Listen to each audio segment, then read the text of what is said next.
Welcome to GenXAdulting, and today we have Kierstin with us. Welcome. Hello, thank you for having me. We're so happy to have you today. So the first question we ask everyone is, what year were you born? I was born in 1997. Okay, so you're a Gen Z zillennial. Okay. So do you know what zillennial? I do not, but I would be lying if I said I didn't look up the age range before this, like the years. And I did see I was on kind of the cusp for both. Yes. So you're kind of in that micro generation that you don't relate at all to like kids that are like 14, 15, 16. Those Gen Zs, they're having a completely different childhood than you had, Hmm. but you don't totally relate to the 38, 39, 40-year-old millennials. Right. So you have a foot in each generation.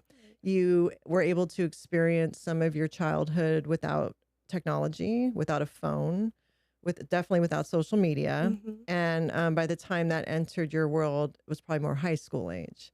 So you kind of got a little bit of that old fashioned childhood before social media entered the picture. And then you got to have that social media phone experience when you were a little bit older. I always say you guys had the best of both worlds. I think so too, because I remember I wasn't allowed to have like the iPhone, I think until I was maybe a sophomore in high school, but all Yeah. the kids around me did. So I still had that like flip phone with the antenna. Yeah. Could not relate to anyone. Everyone thought it was like a walkie talkie. Yeah. And then I remember, my sophomore year, I think Instagram had come out. Right. And it was, I mean, at the time, Instagram, it was not what it is now. It was just more so like you follow only people you know, like Yep. that kind of vibe. And you were private. Oh, I was private on Yeah. Instagram and I was posting like, random photos of like the beach or like random Yeah. photos of like a grilled cheese I made, like nothing crazy. And now it's so thought out that it's Yes. completely different. Completely different. Mhm. So, and then you guys got to experience Snapchat when it started. And I Mhm. think, were you part of Facebook when it first came out? I remember I got Facebook, I think in middle school because I was in yearbook and the theme that year was Facebook themed. So I had to Okay. get one because I had no idea what Facebook was. Right. And same kind of situation. It was very more relaxed. I feel like you could post like 10, 15 statuses a day. You could change your profile picture 5 times a day. Like it Yeah. wasn't that thought out to where it is now, where it's kind of more, I feel like, planned in a way of what you Yeah. post on there. Like it was very freeing, if It anything. was more spontaneous. Exactly. Nothing was thought into how it is now. And I don't think anyone your age now really uses Facebook. No, No. I'll check it sometimes, more so to see what I guess like older family members who Yes. still use it, but nobody I know is posting, life updates on there. It's all Instagram. So it's all Instagram. What about TikTok though? Is your age still really using TikTok? So I use it more so as just kind of like a scrolling thing. I'm not one to post to TikTok, and I kind of feel like more people my age are kind of the same. Okay. I don't really see too many people posting kind of like what they do in a day or just pretty much anything. Like I feel like it's more my generation's just kind of like a scroller. Like entertainment. Exactly. Like something to do before you go to bed when you're bored, just scroll through. But most younger people that I see, they use it as like they're posting. I've seen people post like a photo dump, which people do more so on Instagram. Yes.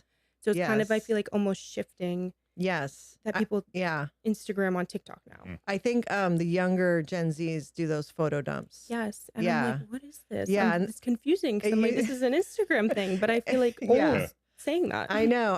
And then does your age still use Snapchat? I would say a lot less. I remember when I was in college, people would, post the Snapchat stories and it was a lot more popular, I guess. Mhm. Like people would use it as more of like a solid form of communication as Mhm. opposed to like texting or calling. People would just Snapchat. Yeah. But more so now, I feel like I'll check it once a day, Snapchat like 3 people, and then that's about it.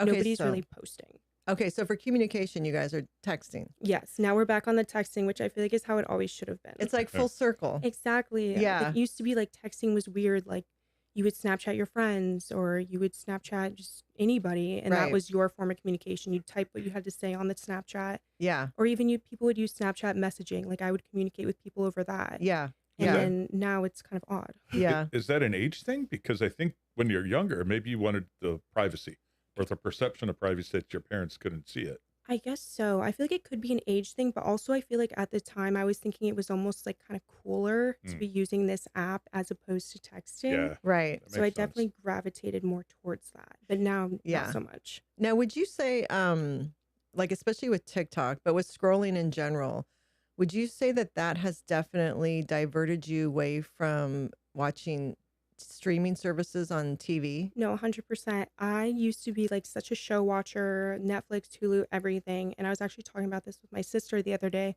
I don't watch that much TV. My sister's a huge TV watcher. So Mm-hmm. anytime she has the TV on, I just kind of hop on with her and watch whatever she's watching. Yeah. But I'm never one to turn on the TV and throw something on. And instead you're scrolling. Exactly, which is so bad. Like I'm trying to divert away from that. But it's just kind of like, I don't know if it's like an attention span thing, but I'll like to watch the short little clips and then move on to something different. Yeah. I don't know. I think it's a kind of a movement Mhm. because I know the streaming services are not thrilled about TikTok. Right.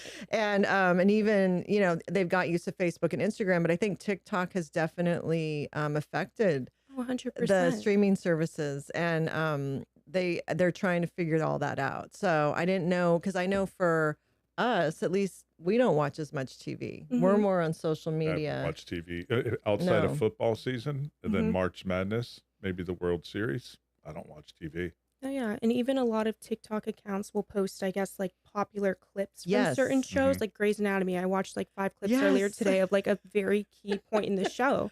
And I'm like, okay, I Absolutely. got my TV fixed. Like I saw something interesting, but I could Absolutely. And definitely even see like that. we don't have Hulu, but Mhm. I'll watch, someone will put clips up of, like, right now it's about that Ruby Frankie, that woman who abused her kids, I the I documentary saw about that on TikTok. on Yeah. TikTok. So now Mhm. I'm just watching all the shorts because we don't have Hulu. I'm like, Exactly. this is great. And I get my fix. I'm like, and then after a few days, I'm like, I don't want to hear about her anymore. Exactly. You know? Kind of like what you said with like the fix. I'll watch like a whole documentary or a movie or a TV show, and like I'm not one to like sit down and be able to just sit through it. Like I like to get up and walk around or Yeah. like go do something else. So it's Yeah. kind of like you get your like couple minute fix on TikTok And and then then it's you're like, enough. Do you, okay, I'm Yeah. doing something Do you new. binge watch anything?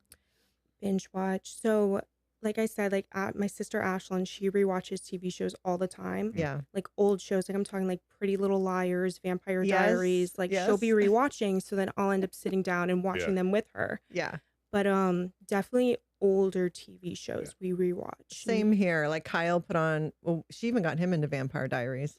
We For were a day, watching I it. think. No, for like a week. Oh He my would sit down with us. goodness. He's the typical guy that like walks around and is watching as you're, well, what's going on? And then he's asking questions. But Dylan, our youngest son, is really into Prison Break right now. I don't think I've seen that. And now Kaya's gotten into it, and now you've been watching it with I'm him. off of it, but I watched Yeah. it for like 3 or 4 days in a row. Mhm. That's why I ask if you binge watch, because I don't, but sometimes you get sucked in. No, Yeah. 100%. It's Yeah. good. You should check it out. It's I- funny. Yeah. Do not check it out. It's Stick not to the funny. scrolling. Yeah. Anyways, okay. So where were you born?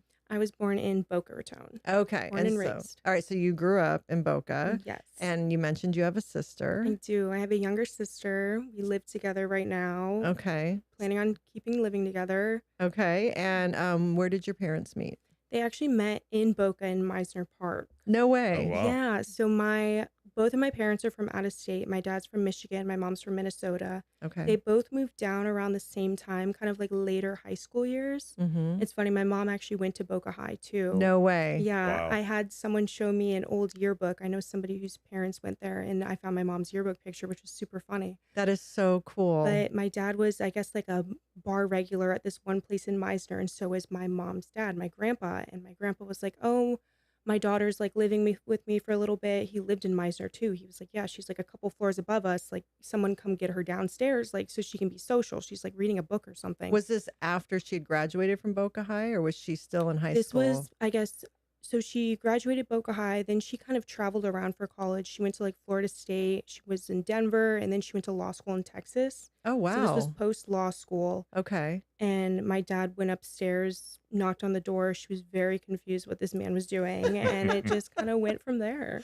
Now, is he old? Was he older than her? He's actually 2 years younger than her. Oh, wow. Mhm. Okay. So he was a bartender, Or he was a regular at this bar. a regular at this bar. So Yes. what did he do? At the time, he's always been in, for the most part, his family's like a big car family. Like they owned like a bunch of like Volkswagen dealerships.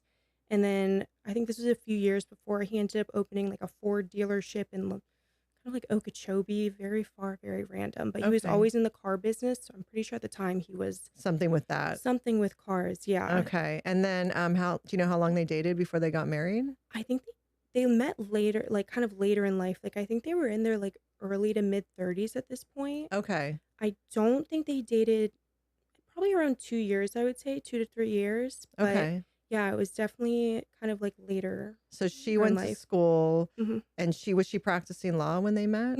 She was a probate and estate lawyer. Oh, okay. Here and Yeah. here in Boca? Right in Boca, the woman she works for still runs her law practice. I think it's in Meisner, kind of right by Meisner. Okay. Right. Yeah. And then so they got married. Mhm. And then how soon were you born after they got married? I think I was born maybe 2 years after they got married. My mom was, I think, 38 at the time, Oh, okay. and So later in life. she had Ashlyn when she was 41. So Okay. later in life for sure, yes. Wow. Mhm. Wow. So that's kind of cool though, because she did all her things. Exactly. She like lived her life to the fullest. She got like an amazing career, which I feel like is like super comforting to kind of think about. Yeah. So I feel like there's so much pressure to like, get married, have kids, do all this stuff. But then I think about my mom and I'm like, she was 38 when she had me. Like Yeah. Yeah. there's no rush there. No, no, Yeah. we actually had a guest on, Jasmine, that had a similar situation where she went to school, she had her career, and I think around the same ages as your mom did with you guys, and hmm it was great. She said, "I did all the things." She Exactly. So recommends it. she recommends Yeah. it. No, Yeah, I feel like that work whatever works for everyone, obviously, but that's It worked for her, I it guess. worked for Yeah. her, and it's interesting you use the word comfort because I'm sure there is that social pressure even for your generation. oh, for sure. I remember being probably like 18, 19. Me and all my college roommates, we were all talking about this and we were all like, we want to be engaged by 25, married 26, like first kid at 27. And now I'm 27 and I'm like, I'm nowhere near ready for that. Yeah. Yeah. But at the time, I feel like that's what everybody kind of wanted or thought they needed. Now, what about now? Has that adjusted for your friends as well? I think now that I think about it, most of my friends are kind of same boat. Everyone's actually, I feel like it can go two different ways. I have friends that are ready to get married, have kids like immediately. Like I feel like still feel that pressure that they haven't gotten to that point in their life. But then other side, I have friends that are kind of like where I'm at now, where I'm kind of like, I'm not in a rush. I'm not going to force anything. It's just kind of more Mm-hmm. relaxed. Like I definitely want to live my life a little bit more. But like you said earlier, like it's whatever works for you. Hmm. Now, do you feel that it is more accepted though? Now that you're out there and Mhm. you're away from school and you're living the quote unquote adult life, are you feeling that it is more accepted to wait? Oh, 100%. I Yeah. feel like definitely now I feel like I'm seeing a lot more people kind of waiting for that type of thing Mm-hmm. as opposed to just kind of rushing into it. Mm-hmm. But I feel like it's definitely more accepted. And Yeah. I feel kind of more like an internal comfort with it than I did years ago where I was like, oh my goodness, I'm so behind. You're not carrying that anxiety. Exactly. Yeah. That's wonderful. Mm-hmm. Because with my generation, it was just like, that's what you do. Exactly. And I feel like So, people looked at like their parents or like what was kind of expected in earlier years and they were like, I've got to do that. yeah. And then you had a great example with your parents, and it Exactly. worked out. hmm So your parents settled here in Boca, hmm raising you and your sister, Yes. and they were both working, or did your mom stay home? So when I was born, my mom was continuing working, but then once she had my sister, she kind of, I guess, became a stay-at-home mom. She didn't really, I think in the first few years she worked a little bit, but it was, I guess you would say more hybrid. Like she would do some work from home, work Hmm. in office. But then once my sister, I think, got a little bit older, she just went to full-time Yeah. stay-at-home mom. Yeah. And it's nice that with her career, she could probably do work from home a little bit and gave her Exactly. that freedom. Exactly. And then, so your little family's humming along. And then, was there any big life change that happened? Yes. So when I was in middle school, I think I was in sixth grade, my mom got diagnosed with breast cancer. Mm-hmm. And at the time, it was just stage one, super early. My parents were like, there's nothing to be concerned about. We didn't really know what cancer was. Like, nobody kind of, I guess, gave us the rundown on what it was. I don't even think I learned about it in school at the time. Like, we were still Yeah. super young. Um, we were just basically told she was sick, but she was going to get better. So then she was fine, went through chemo, went through radiation. But then by the time I was in eighth grade, I think it was halfway through eighth grade, I started noticing she was like losing her hair again and going to more doctor's appointments. But both my parents kind of kept us in the dark on it. Mm-hmm. And ultimately, she did end up having stage 4 terminal, and she passed away April of my eighth grade year. So your entire middle school experience, which is usually not the best experience for most Mhm. kids in general, was your mom had cancer. Mhm. So how did that affect those years for you? Because they're already tough. Oh, 100%. I mean, in 6th grade when she had first been diagnosed, it definitely did take a bit of a toll on me, but again, I didn't really understand it, I guess, to the fullest extent. Mm-hmm. But like you said, middle school is always rough. It was definitely rough for me because I've always been kind of more on the quiet, shy side. Mm-hmm. So I definitely struggled with that. And then I'm not one to, at the time, like kind of share what's going on. So nobody really knew except like a couple close, like family friends that I had gone to school with.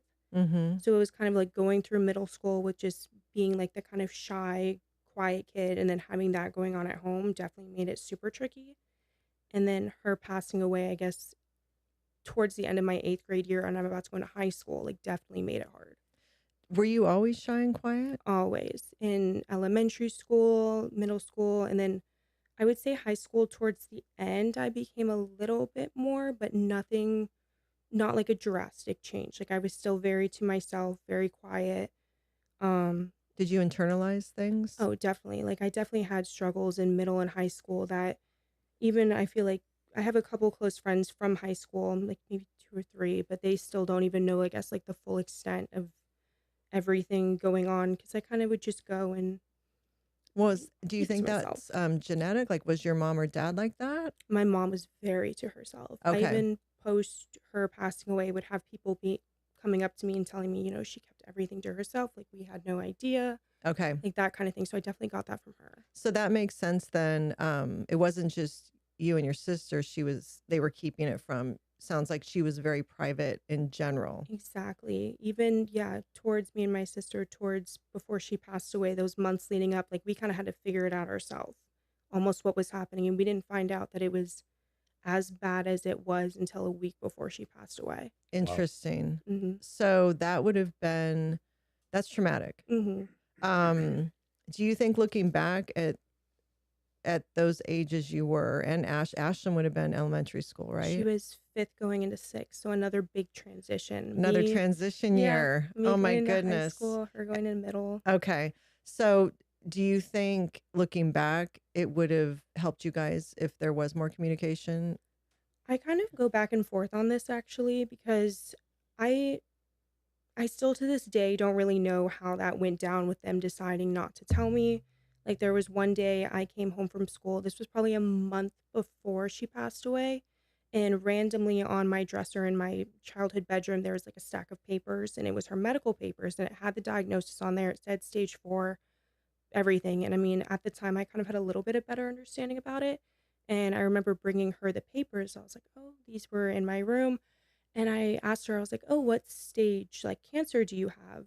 And she said 1, but the paper said 4. So that was kind of when I started to understand like they don't want us knowing all of this. Mm-hmm. Mm-hmm. But now that I had read that, I kind of had a better understanding. But nobody had told me that, it was terminal or like there's really no chance of her getting better. Mm-hmm. So I go back and forth because at one point it's kind of like nicer that we, I guess, weren't dwelling on it for months leading up to it. Like we still got to enjoy our time with her. She was kind of in and out of the hospital. We'd go visit her there. Mm-hmm. But then at the same time, I'm like, I kind of wish I knew because aside from the not dwelling on it part, like I wish I could have, I guess, like made more memories or talked to her a little bit more, asked her more questions, like that kind of Right. stuff. Right. And processed it more Exactly. because you probably spent, I would assume, a decent amount of your life after she passed processing it. And it was kind of, I guess I don't want to blame this on my dad's part because I feel like the way he processed it is he thought, oh, I have 2 young girls now. Like, I've kind of got to get them through this. And he thought getting us through it would be by not really talking about it.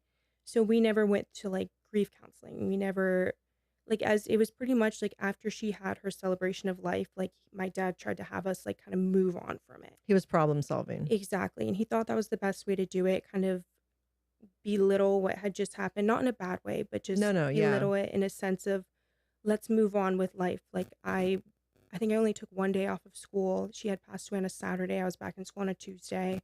Like, it was kind of like right back into life because I guess that's what he thought would have been best.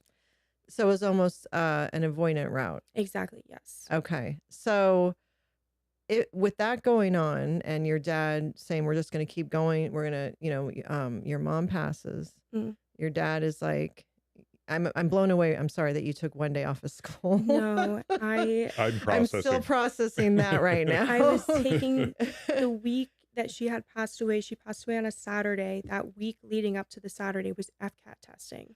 Oh, And wow. at this point, we knew that she was going to eventually pass away. Yeah, But she had told my dad she wanted us to still go and take the FCAT. She was of like, my girls course. need to go get their education, like Yeah, all these things. So I went to middle school, took the FCAT, and then I would go home after.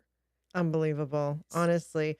So, and she was already thinking ahead as a mother does, Mm-hmm. and I know your parents definitely did what they thought was right for you guys. Exactly. But still, there's an emotional element there that probably wasn't dealt with or acknowledged. Mm-mm. And so, did you feel a responsibility to acknowledge that for your sister and give her the space for that? I did in a way. I feel like if anything, once everything happened, like it definitely brought Ashlyn and I closer. I would say more so a few years past everything happening. I feel like I internalized everything. I kind of dealt with things myself. And the first like 2 or 3 years after it happened, I kind of just kept to myself about everything. Mm-hmm.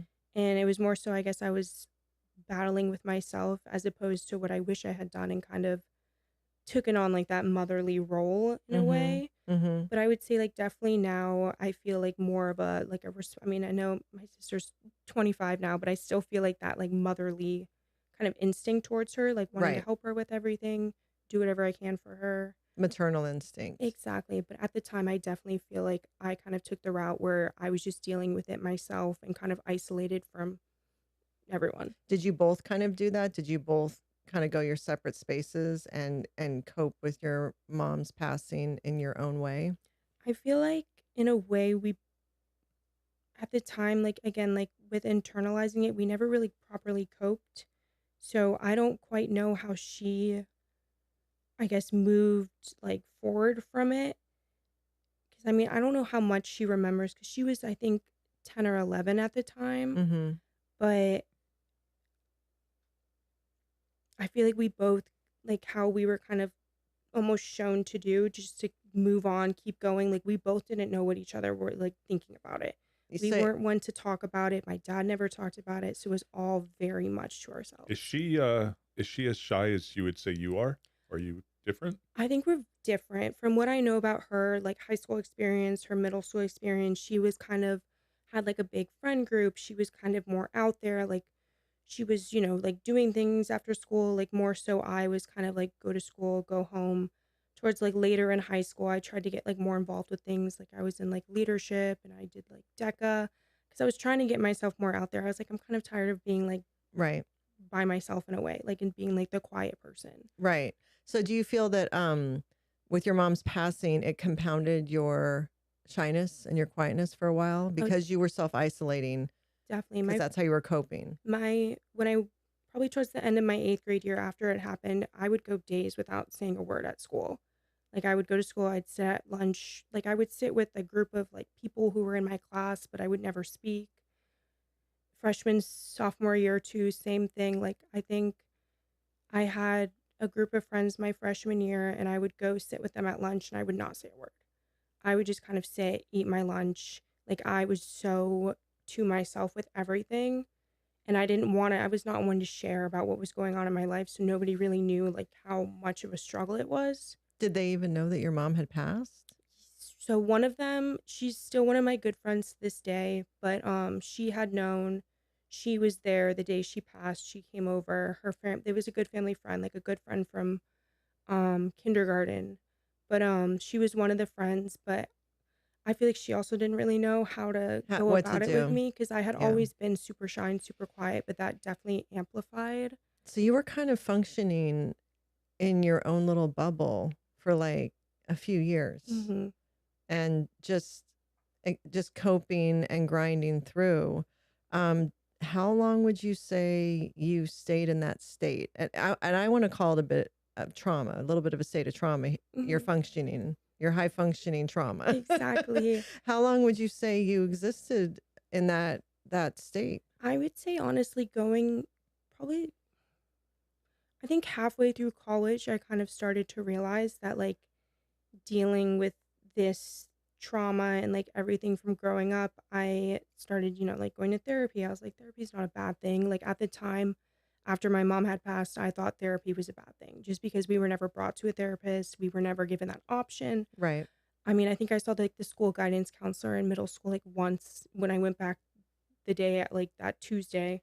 I saw a guidance counselor, but I had always kind of had this like negative stigma about it, I guess. So Yeah. then halfway through college, by then I had kind of forced myself to almost do a 180. Like I forced myself to be more social, which like it was a good and a bad thing. I feel like I put myself out there in good ways, in bad ways. I made like a lot of great friends, but then like it kind of started catching up to me like that I was kind of an act that I was like Mm.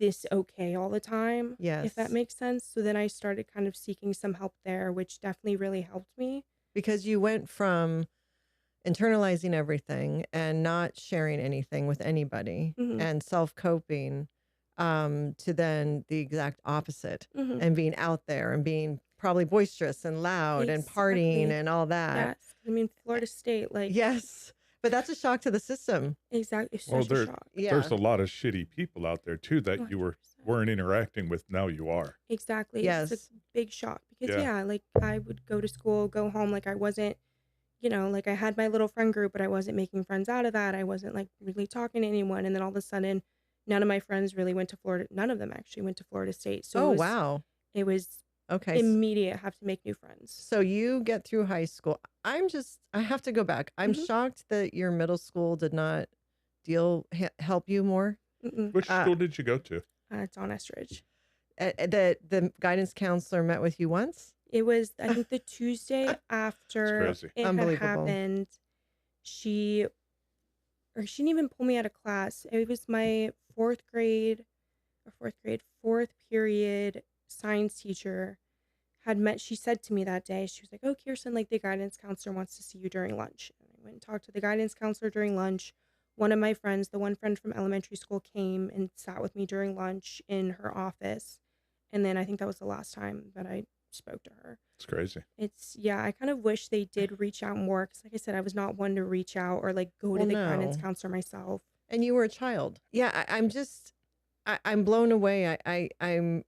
I'm that you didn't have teachers even that were aware of what's going on because you are the child. And Right. it's not up to you to tell adults what you need. Mm-hmm. The adults need to take care of what you needed at the Right. time. That day that I did come back, my teachers did know. Almost all of them had said something to me when I came in because I did miss a lot. Like that week before, I would go take the FCAT, then I would go home. Like I Hmm. wouldn't be there for school. I had one teacher tell me I didn't need to make anything up. She was like, Well, that's "Ye- good. "Yeah, I did have a couple teachers, and one of my teachers was my mom's good friend. So Okay. she was definitely very understanding, very comforting when I came back. She That's was good. shocked that I walked into class that day. I'm She's like, "Oh my sure. Yeah. goodness, what are you doing here?" I'm sure. But I feel like it definitely. That's what I was wondering. Were there women in your life in those few years after your mom passed that reached out or were there to support you at all? So we had the neighborhood I grew up in. My dad still lives there, so we had made pretty much a lot of close connections. I had um some friends in that neighborhood who were good friends with my mom. So in the beginning, it was kind of like they were reaching out a lot, but as time moved on, I mean, they had their own lives, like that Yeah. kind of thing. I don't blame them. They would Yeah. check in when they could kind of thing. One of them is still like super close with Ashley and I to this day, really like lives behind my dad, good friends with him. But it's kind of like, like they have their own lives kind of Yeah. thing. So it's not like they could be there all the time. But Right. I feel like they still did make a pretty positive impact. That's good. Do you have family members, aunts or cousins or anybody that lived Mm, close at that time? So at the time, I would say more so on my dad's side, we're not super close with them. Okay. So there wasn't really any support from there. And then my mom's side, she has four brothers. One still lives in Minnesota. We don't really talk too often. And then the two other brothers, one was divorced, so we didn't really have, like his wife. And then the other one married. She would, again, like kind of from time to time, but Okay. not super involved, but she definitely did make that effort. And, She and then what about grandparents? So I did have my mom's parents had passed away by then. I think my mom's dad passed away when I was 7, and my mom's mom passed away before I was born. Okay. And then on my dad's side, I had my grandma and my grandpa. But my grandma, I think, passed away 2 years later. She was extremely close with my mom, so she took it very hard. She was very, very sweet lady, but kind of around the time when my mom passed away, her health started declining. Okay. So then it was kind of more so she couldn't be as involved as she probably wanted to. Okay. So you're an island unto yourself basically, and then there for your sister when needed, when you were able to be. Mm-hmm. But really you're going through high school, you're getting through high school, but putting yourself out there with DECA, with leadership. Did you play sports? I did not actually. In middle school, I had done track, and then high school, I'm just not a coordinated person. I did try, Yeah. but I was more so trying to just, I guess, get involved with the non-athletic. Okay. Did doing leadership, doing DECA, did it help you with your shyness? I think more so leadership did, just because I did meet two of my still closest friends to this day. Mm-hmm.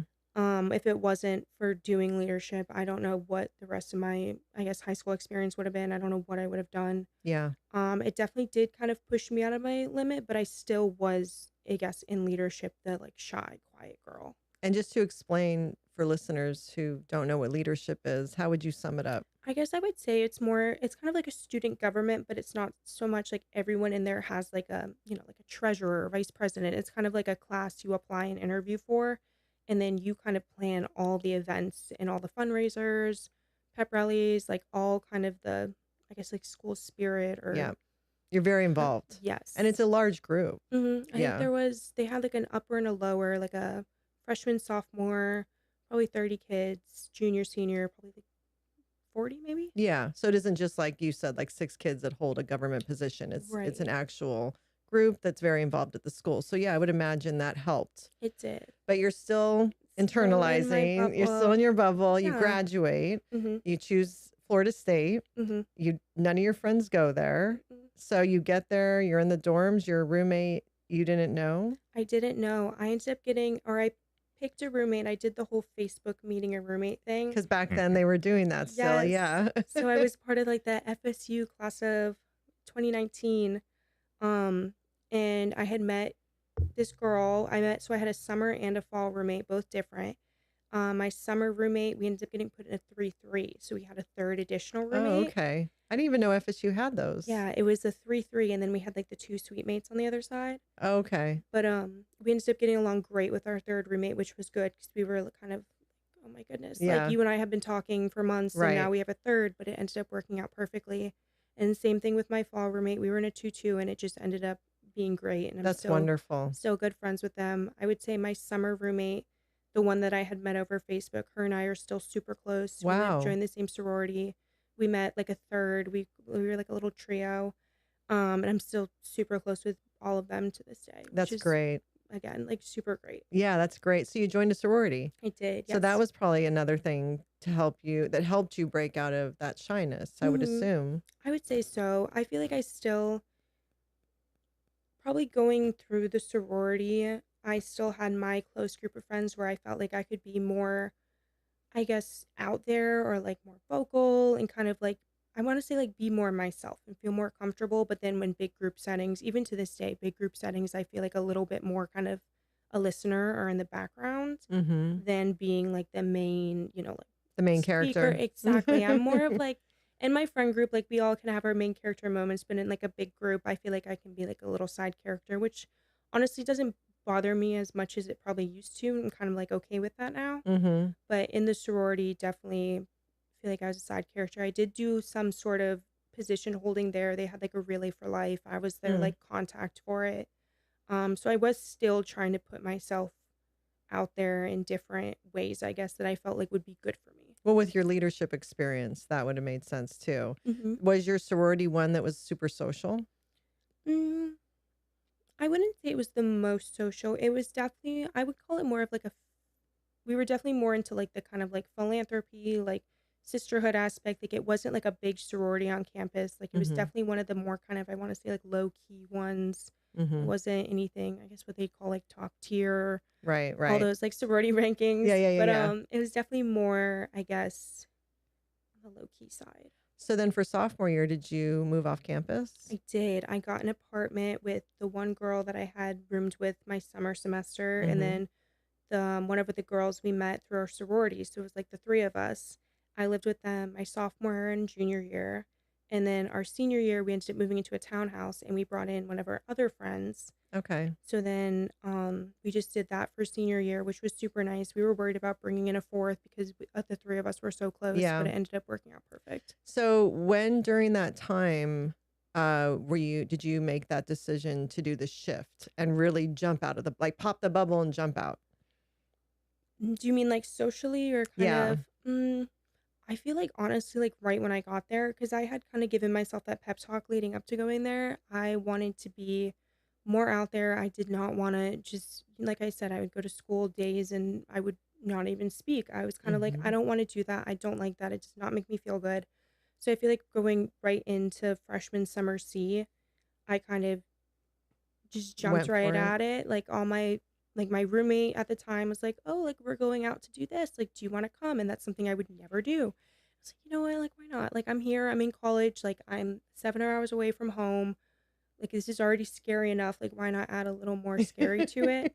So I feel like right from the get go, and then definitely the first year or two, I kind of wasn't thinking about like like being quiet and like how I am really putting myself out there. And then I kind of started to become a little bit more aware and I was like, okay, like let's bring it back. Like I know this is FSU where like so many things are going on, but like you don't need to go be a part of everything, you know? Right, right. Hmm. I mean, how courageous of you though, because you talked yourself up. You were your own hype woman. I did. And No. you made that conscious decision at 18 Hmm. before you started college. I'm going to change the trajectory of my life a little bit here. Hmm. I'm going to challenge myself because especially if someone's shy and they're not used to being social is a skill that they need to practice Hmm. repeatedly in order to find some comfort level with it. And you went right into, I mean, going to college is scary for everyone, Hmm. let alone you're coming from, such a traumatic situation. And then you self-protected for years. So just to put yourself out there, it's so courageous. If you think back, you were so young doing that. I know. And I kind of think of it as almost, it was kind of like a fake it till I make it almost. Hmm. Like Yeah. I knew what being social was like. I'd seen it all my years in middle school, high school, and like I know kind of what to do. It's just not it doesn't feel natural. It doesn't feel Right. comfortable, which I mean, it definitely didn't feel comfortable. But Yeah. now I feel like being 27, I'm at a point where like I am more comfortable with it. Like still in big group settings, or if I don't know people, I'm definitely still more on the back burner. Like I Hmm. kind of takes me a little bit to kind of ease into it, like ease into the conversation, like be a part of it. Definitely still more of a listener, but I definitely feel more, I guess, kind of like internal, like okayness and happiness, Hmm. like almost like a little bit of a sense of confidence in those situations now of Right. like a social setting. And More even, settled with it. yeah, and even if I'm not like the main person, the main character talking, or even if I'm just like a side character, like I still feel like okay with it. Whereas like growing up, I was like, oh my goodness, like I'm contributing nothing to this conversation. I'm weird or like I'm awkward. Do you think it helped when you went to FSU that you kind of went without friends and you're went there on your own? Yes, I honestly, I did think about it before. I told myself, I was like, Kierstin, nobody really knows you at FSU. Like, sure, there are people from Boca High like going there, but nobody really knows you. Like, because that was one thing, I guess, like going into my senior year of high school, I was feeling a little bit more confident. I had my like little group of friends that like made me feel good. But I was still like, everybody knows me here as like the shy girl. I can't go into a Hmm. class and start automatically being Right. social. They're gonna be like, what is this girl Yeah, doing? yeah. Like, Right. what happened? So I kind of was like, this is the time to change. Yeah. No, That's it's, awesome. and especially for FSU because it can be Boca High Oh, 2.0. Yeah. 100%. Yeah. So it's such a rare opportunity you had there where at least for you, Hmm. it was going in like no one really knew you. So Exactly. that's great. Now, you said that you hit a point where you're like, okay, I need to rein it in a little bit. Mhm. Did something happen? Was there a moment that made you go, okay, this is getting a little crazy? Yeah, because I feel like kind of how I said, like, leading up to this point, I had still never really, like, sought help, like, about, like, my mom's passing or, like, growing up, kind of, dealing with my struggles of being, like, super shy and quiet and alone. So I kind of, again, like, when I went into FSU, I'm still so happy I, like, did it, went for it, but I kind of pushed to the back burner all the struggles that I did have. So then I feel like I ignored it for so long. Like I just, doing things with friends, going out, tailgating, like all those things that like such a big part of like FSU's culture. Yeah. It distracted me from it. And then it got to a point where I was doing it like so much. Like I was just like either like going out, like exhausting my social battery. Like I feel like none to begin with. And then I was just like draining it. And it got to a point where I became like super sad again, like kind of like reverted back, like would not leave my room, just kind of all hit me at once. So then I did end up like I did reach out to a few of my like good friends I had made there and I was like, I'm not doing well. Like this is not good for me kind of Yeah. thing. So then I did start going to FSU's like um I guess like the little therapy office they have there through the school, which was nice because that's another thing. I'm like, I would think therapy's so expensive. And Yeah. then my friends were like, we're one of my good friends this day. She actually reached out to FSU's, I guess like therapy office. I don't know what I Mm-hmm. would call it, but she reached out to them for me, and then they reached out to me, Wow. and then I started seeing a woman there. Did you know she was doing that? That she was reaching out to them? I kind of had a feeling she never explicitly said it until I got a call, and they were like, "Oh, so and so reached out to us," and it wasn't like I didn't take it in a bad way. I reached Mm-hmm. out to her after. I was like, "Thank you," because like I don't know if I would have found kind of the strength to do that myself. That's a friend. Oh, no, Yeah. still one of my, Yeah. like, greatest friends to this Yeah. day. That's a real friend. And so then you started therapy. Then I started therapy probably I think I did it for about a year and a half. And what grades was this at This FSU? was this was end of my sophomore year, and then I think I did it until about midway through senior year. So for listeners, especially young women that may be in those college years struggling, you're a testament that it's okay to go to the therapy Oh, office on it's campus. so okay because I was kind of scared too. I didn't know if I was gonna be seeing kind of like a grad student or, like, someone similar to my age. Mhm. I had no idea who I was gonna be seeing because 'cause I'd never gone to therapy before. I And was didn't it an adult It therapist? was an adult Okay. therapist, and she was super understanding. I felt comfortable. I mean, the first session, I was definitely very uncomfortable. I don't think I told her, I guess, to the extent of anything. I just kept it very surface level. I was like, I don't want this woman knowing my business. Like, Yeah. I'm a little nervous. Like, I don't feel comfortable telling her. And then probably like my second or third, I started like slowly opening up more. And then I did, yeah, about a year and a half, I think I saw her. And then I think it was towards my end of my senior year, I kind of just stopped because I was like, I'm gonna be leaving soon. Like, I'm Hmm. kind of feeling like I'm at a good place. Like, if anything, I can pick this up back in Boca. It That's had to have cool. been life changing. Oh my, no, That so year and life a changing. half Hmm. had to have been, you probably unpacked No, a lot, how much stuff. It had to have been so so much. liberating. It was because I mean, I had never been able, at least like, I would vent, to Ashlyn, or I would sometimes vent to friends, but the friends never really knew what I was struggling with. And I have a lot of them recently who have told me, who have dealt with like similar things. They were like, I never understood like how impactful it was when you were going through it. And now I understand what you were going through. And it's Right. there. Some of them have apologized. They're like, I'm sorry I wasn't there for you more. Like, I just didn't understand, which is like valid. I mean, I know a lot of Yeah. people don't get it at that age. No, no. And also, what advice would you give to friends or family of someone who's lost a parent, how they can approach that person? Because I know a lot of people are uncomfortable with that and don't know what to say, don't know what to do. Mhm. And maybe you were so into yourself for those first few, for a lot of years after, but even now, if somebody learns your mom passed, like, how can people, what should people do? What can people say if they are at a loss on how to connect or be there for that person?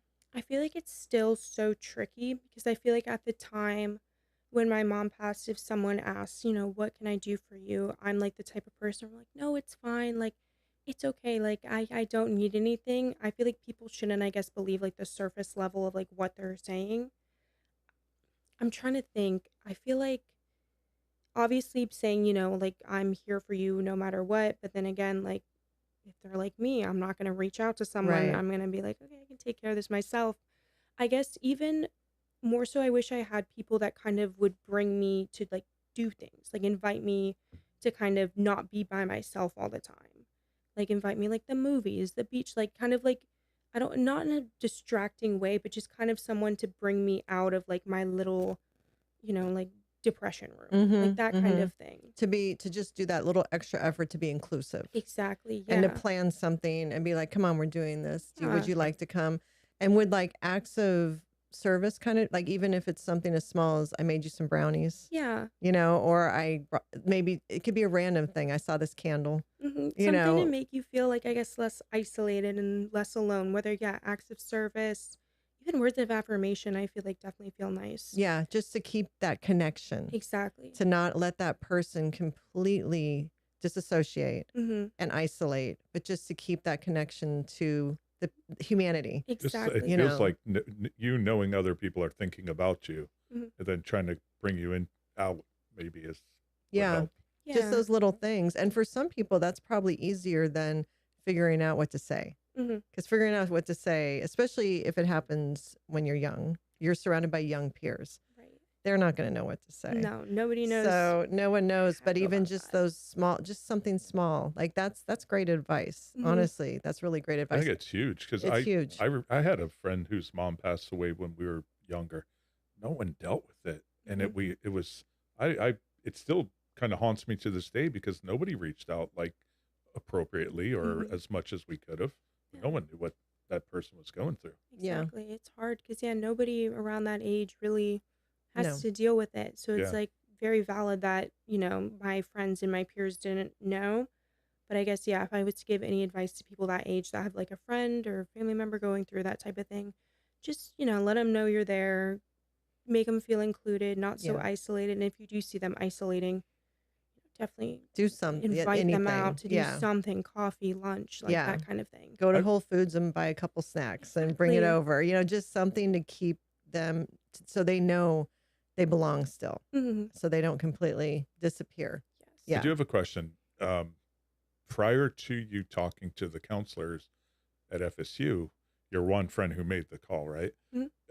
How into it were you able to get with some of those friends that were close to you? It almost sounds like the counselor was the first person you really went kind of deep with. I have a couple friends, the two girls that I had lived with most of college, they knew that I would struggle with it. Like I would have some like days or some nights where it would really affect me. But they again like had never experienced something like that themselves, so they didn't really know how to deal with it. Mm-hmm. It was kind of more so they would be there for when I would be like very upset or very sad over it Mhm. and just like super overwhelmed with it. And then I don't want to say it would go away or they didn't like just, like brush over it. Like they were definitely there for me like in a very big way, but it was never something where I feel like they knew the full extent until when I was finally able to like talk to a therapist and I was able to open up about it more. Like they didn't know, I guess, how like alone in a way I felt. Mm-hmm. Yeah. And how you were carrying it with you every day, Mm-hmm. and it never went away. Right. That's probably what people also don't know, is Mm-hmm. that it becomes your new normal and a part of your personality, and until you had that moment where you went to therapy and really talked about it, it was that extra baggage you were always carrying with Mm-hmm. you. So, did unburdening some of that with your therapist also help you open up to the people around you about the Mm-hmm. loss of your mom? Like honestly, I feel like kind of being able to open up about it in like a professional setting with someone who, knows like the right questions to ask and Mm-hmm. knows how to make you feel comfortable. Like I feel like I wouldn't be able to share all of this now if I had never kind of deep dived Yeah. with Yeah. them, because now I feel very comfortable talking about it. I'm, if anything, I'm a little more open, I guess. Like now I don't feel kind of odd sharing it with people or feel like it's like a weird thing to share. Like if people Mm-hmm. ask me like, oh, like what does your mom do? Like I don't feel uncomfortable I was expressing just what Yeah. happened. I was just thinking that how remarkable it must be or how remarkable it is that you're actually sharing this with us Mhm. when It wasn't that long ago, right? What, 5, 6, 7 years maybe? But yeah, 6 years ago, I Yeah. was like kind of a little Yeah. weird about sharing it, but now I feel like if anything, this is what my mom would want me to do. Mhm. She was like the most comforting, sweetest person ever, and I know she would want this for me to feel like okay with it and That's not cool. internalizing it and like Yes. making it drive me nuts. 100%. Speaking as a mother, 100%. But also, it's a way for you to honor her Hmm. Yeah. because you probably talk about your mom more now I than you do. ever have. Yes. It's because it's okay. Right. And it's more definitely, I guess, like in a positive light than it used to be because it would be like I'd have to feel like I'd pry it out of myself and it would Yeah. always be something that would just make me feel sad. But now it's something that makes me feel kind of more like light. Like Hmm. it's nice to talk about her because I feel like it's like the memory's still there. Yeah. Do you ever get signs from her? I sometimes feel like I do, like, if I, like, think about something for a little bit and I'll, like, look for a sign, like, sometimes I know this is, like, such a common sign I feel like people use, but, like, a butterfly. Hmm. Like, one of my dad's college roommate's wife, she was really there for us when my mom had passed, but we didn't really know her before. It was kind of more so my dad was like, "This is your aunt, like, Hmm. she's Yeah. gonna be there for you," and she would come down often, and she was here the other week, and we were all laying by the pool, and we were talking about my mom, and then all of Oh, a sudden a lovely. butterfly flew by. Yeah. So, like, little things like that, or I just kind of, like, if something works out for me or, like, if something good happens to me, I honestly am like, "Thanks, mom," like, I kind of, like, think it's, like, her doing. Yeah. Oh, what I believe in it 100% Mhm. that they're there. And when you think about them or talk to them, they're there. I 100%. 100% believe that. I'm a big butterfly believer. The cardinals, numbers, Mhm. angel numbers. Like there's a lot of things, but he's more of a skeptic. We've got all types of voodoo going on around here. Oh, No, I believe no. it. I believe it 100%. So what did you study at FSU? So I kind of went into college. I love still love fashion, but I kind of realized I guess more post grad it was like more of a passion than a Hmm. career. So I did product development and merchandising. Oh, So I kind of went to interesting. like FSU's little fashion school, which still like I did learn a lot. It still was very fun because it was not so much just I guess fashion based, it was also very business based. So I it's almost like a business degree, I would say. Yeah, yeah. Okay. And so then you graduate Mhm. and did you move back down to Boca I did. As soon as I moved down, my dad had sold our childhood home, so I moved into an apartment. with And him? it was funny. He has his little group of friends, and they're all divorced now. So they had like an open house. So it was all of them living together. We called it like the frat house. So he lived in his frat house That's for a few awesome. years. Then he moved back into the neighborhood we lived in, but just downsized homes. Wait, wait, wait. So he owned a big home Hmm. with a bunch of other, I assume your dad's Gen X. Actually, he's a baby boomer. How old is he? He was born in 1961. So Oh, he's like he right on the is. cusp, I think. But Yeah, he's, no, he's a boomer. yeah. So these boomer guys Hmm. and maybe older Gen Xers, I don't know, are all living together in this They house lived in and this they're all house, divorced. all divorced. It was his best friend whose son I grew up with. He had gotten divorced, and my dad was like, because my dad just kind of, once I graduated school and Ashland went up, he was like, I want out of the house. He was like, I Right. want to sell it. His friend was like, come live with us. Like, come live with me. Oh my And there gosh. was just like, it was just them two, like mostly, but they would have other like of their Yeah. friends come and stay with them. Like, it was a decent sized house. So that was there for probably like a year. And then he was like, okay, like, this So is too you didn't much. live with them. Mm-mm, So no. you got your own place. Did. I got an Good, apartment good relatively move. close, relatively Okay. close to them. Okay. But then he moved back into the neighborhood we grew up in, but just downsized. Do you know why he went back to that neighborhood? I think it's almost a source of comfort. My parents actually got married in that neighborhood. There's like a Okay. little park. They got married there. I mean, growing up, we had all of our birthdays. My mom's service was in that same park. Okay. And Yeah. then, like I said earlier, like some of the neighbors that were really like great family friends, they're still in there. So I think it was kind of like a source of comfort, Yeah. which Ashley and I were super excited about him moving back there because at the same time, we do feel sad that, we don't live with him and he's by himself and we want, because we can't be there as much as we would love to all the time. So Right. it's kind of nice to know he has a sense of community where he is. Absolutely. Absolutely. So what was your first job out of school? So I worked as an event coordinator at this one jewelry store. It was Kendra Scott. Yeah. So I was an event coordinator there for I think about almost 2 years. I think I quit a little while after COVID. Did you enjoy that? I did. I guess, I mean, I don't want to call it like a big girl job because it still Hmm. really wasn't at that point. It was just kind of like I graduated and I need to like get a job right now. Yeah. But I met some like great girls working through there. Obviously, I liked fashion, so I love jewelry. I love the discount. Yes. Um, but it was nice for a little bit, and it was fun because I was working on like the event side. They do a lot of like give back events and like just special events in the community. So I got to Right. like meet a lot of like important, like fun people. Got to do a lot of, kind of like self-fulfilling things that I knew were like good, like giving back to the community Yeah, wise. yeah, yeah. So it was more so, I guess, just kind of like a good feeling type of job. That kind of goes in line with leadership and then what you did in your Yeah, sorority and then now you applied it here. So exactly. it was Yes. probably good for was it good for networking as well? It was. I definitely met a lot of people who, had their own charities, had their own, I guess, like galas, start a lot of startup businesses, which was Yeah. good.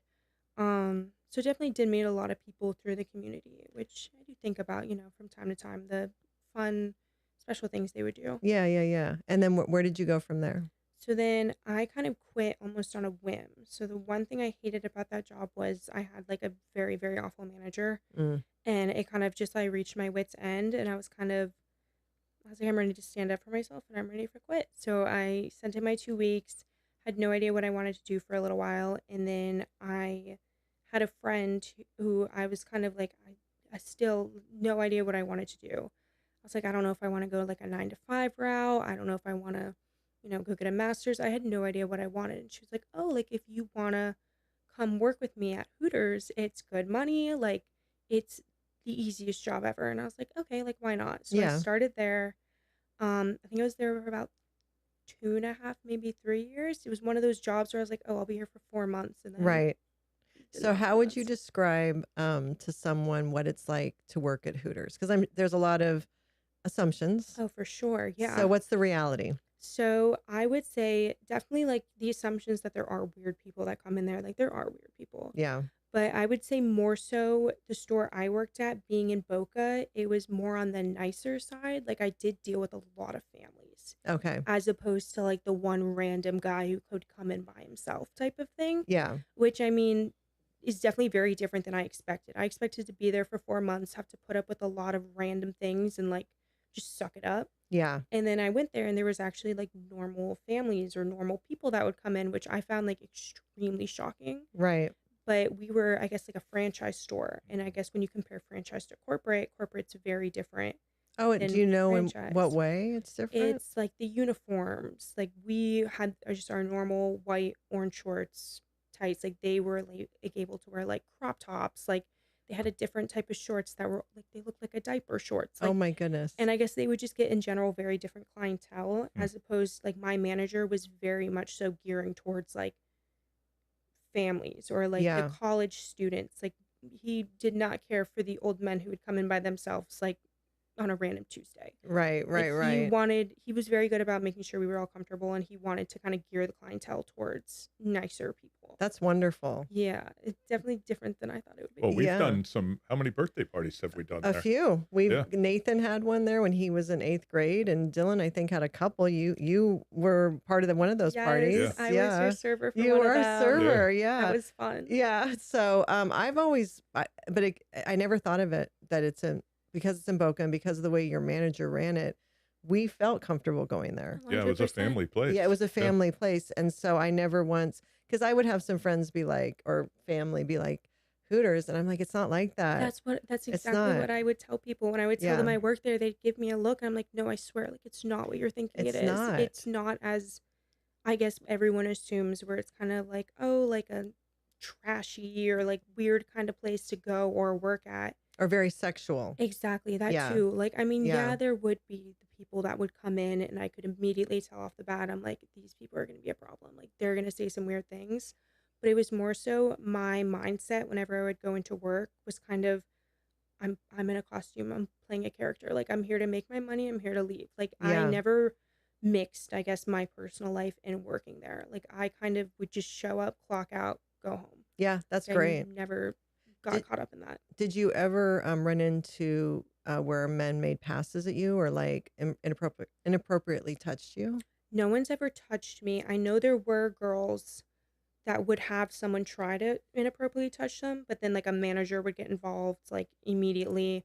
We would call the police if needed. There was a couple times, I think while I was there where the police had to be called just if someone was like rowdy or if someone was being like way like crossing lines, being weird. But I Hmm. would have like the men that would say kind of something inappropriate and I would just kind of like brush it off, but I would kind of say something back in a way that would just shut it down immediately so they knew that I wasn't gonna Yeah. entertain it, I guess. Yeah. Yeah. Yeah. Because I mean, everyone has their ways of making money. There are some people will entertain it and, they'd probably make more money. I'm kind of like, I'm not entertaining this. Like, I don't even care if you tip me $0. Right. Right. I'm Right. not gonna partake in this kind of banter back and forth. Like, I don't know you like that. Yeah, yeah. Yeah. You know what amazes me is the men that think they have a chance. Oh yeah.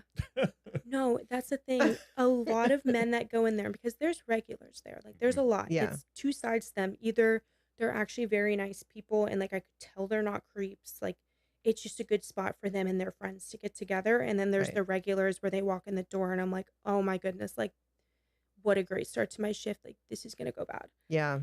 And they genuinely think that, we like them, that we want to be their friends, that this is normal. And I'm like, as soon as I clock out, if I saw you in public, like I don't know you. Yeah. But Yeah. they would think that, this is the place where all their friends work and all these things. And I'm like, I can't imagine why they would like how their brain works to think that They this have is life. they have all the audacity. Exactly. They do. They're the Mhm. same men that hit on girls that are 20 years younger than them Yeah. at the gym. Oh yeah.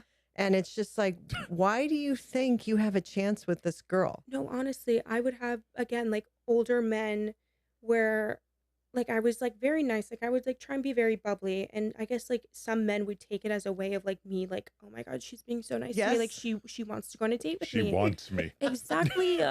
They would think that. And then they would like get to that point. They were like, what are you doing after this? I would love to see you out for a drink. And I'm like, No. where are you getting this like me being interested from? But they would take just kindness for, oh my God, she wants to marry me right now. Yeah. Like Yeah. that kind of thing. That's Honestly, awesome. sometimes I think about if women only had half the delusion as middle-aged men, Mhm. we could be even 10 times more successful in life. We really 100%. need to be more delusional like these guys Yeah. because it's mind-blowing that they truly think that this girl's going to want me or I have a chance, and I will never understand it. Delusional in what way? What do you mean?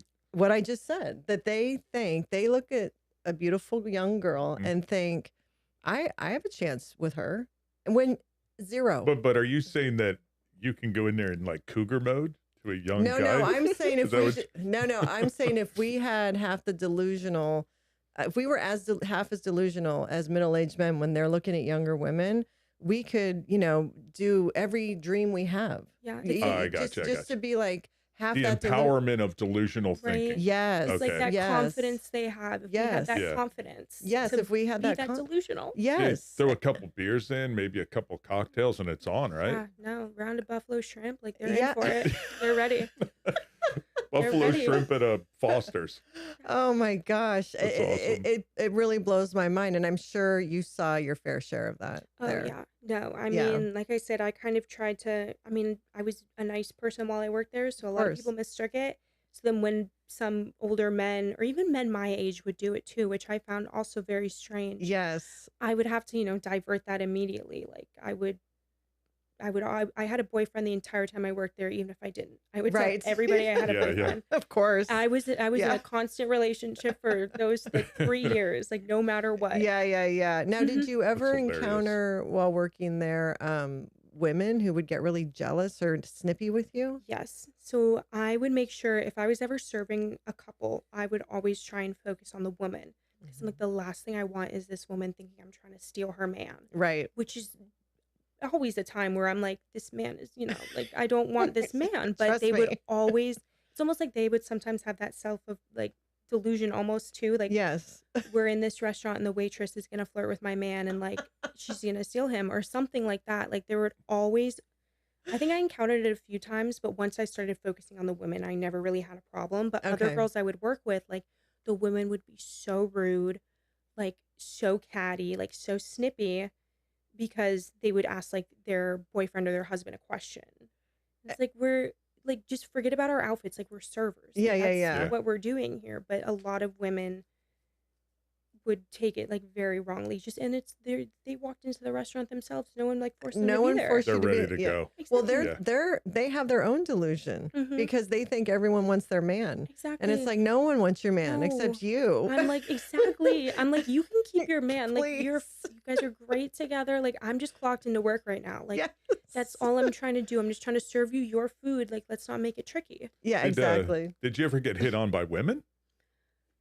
I feel like there were a couple instances where like some women would come in and they were like always like super like fun, like chatty, like loud women, and they would just like anyone who walked by, like if I would drop food off, they'd be like, "Oh my god, like you are gorgeous." Like, well, like if anything, it Yeah. was more Yeah. like uplifting because I know they're not trying to be weird or like Right. creepy. Like they would do it in Yeah. such a Testing the more water.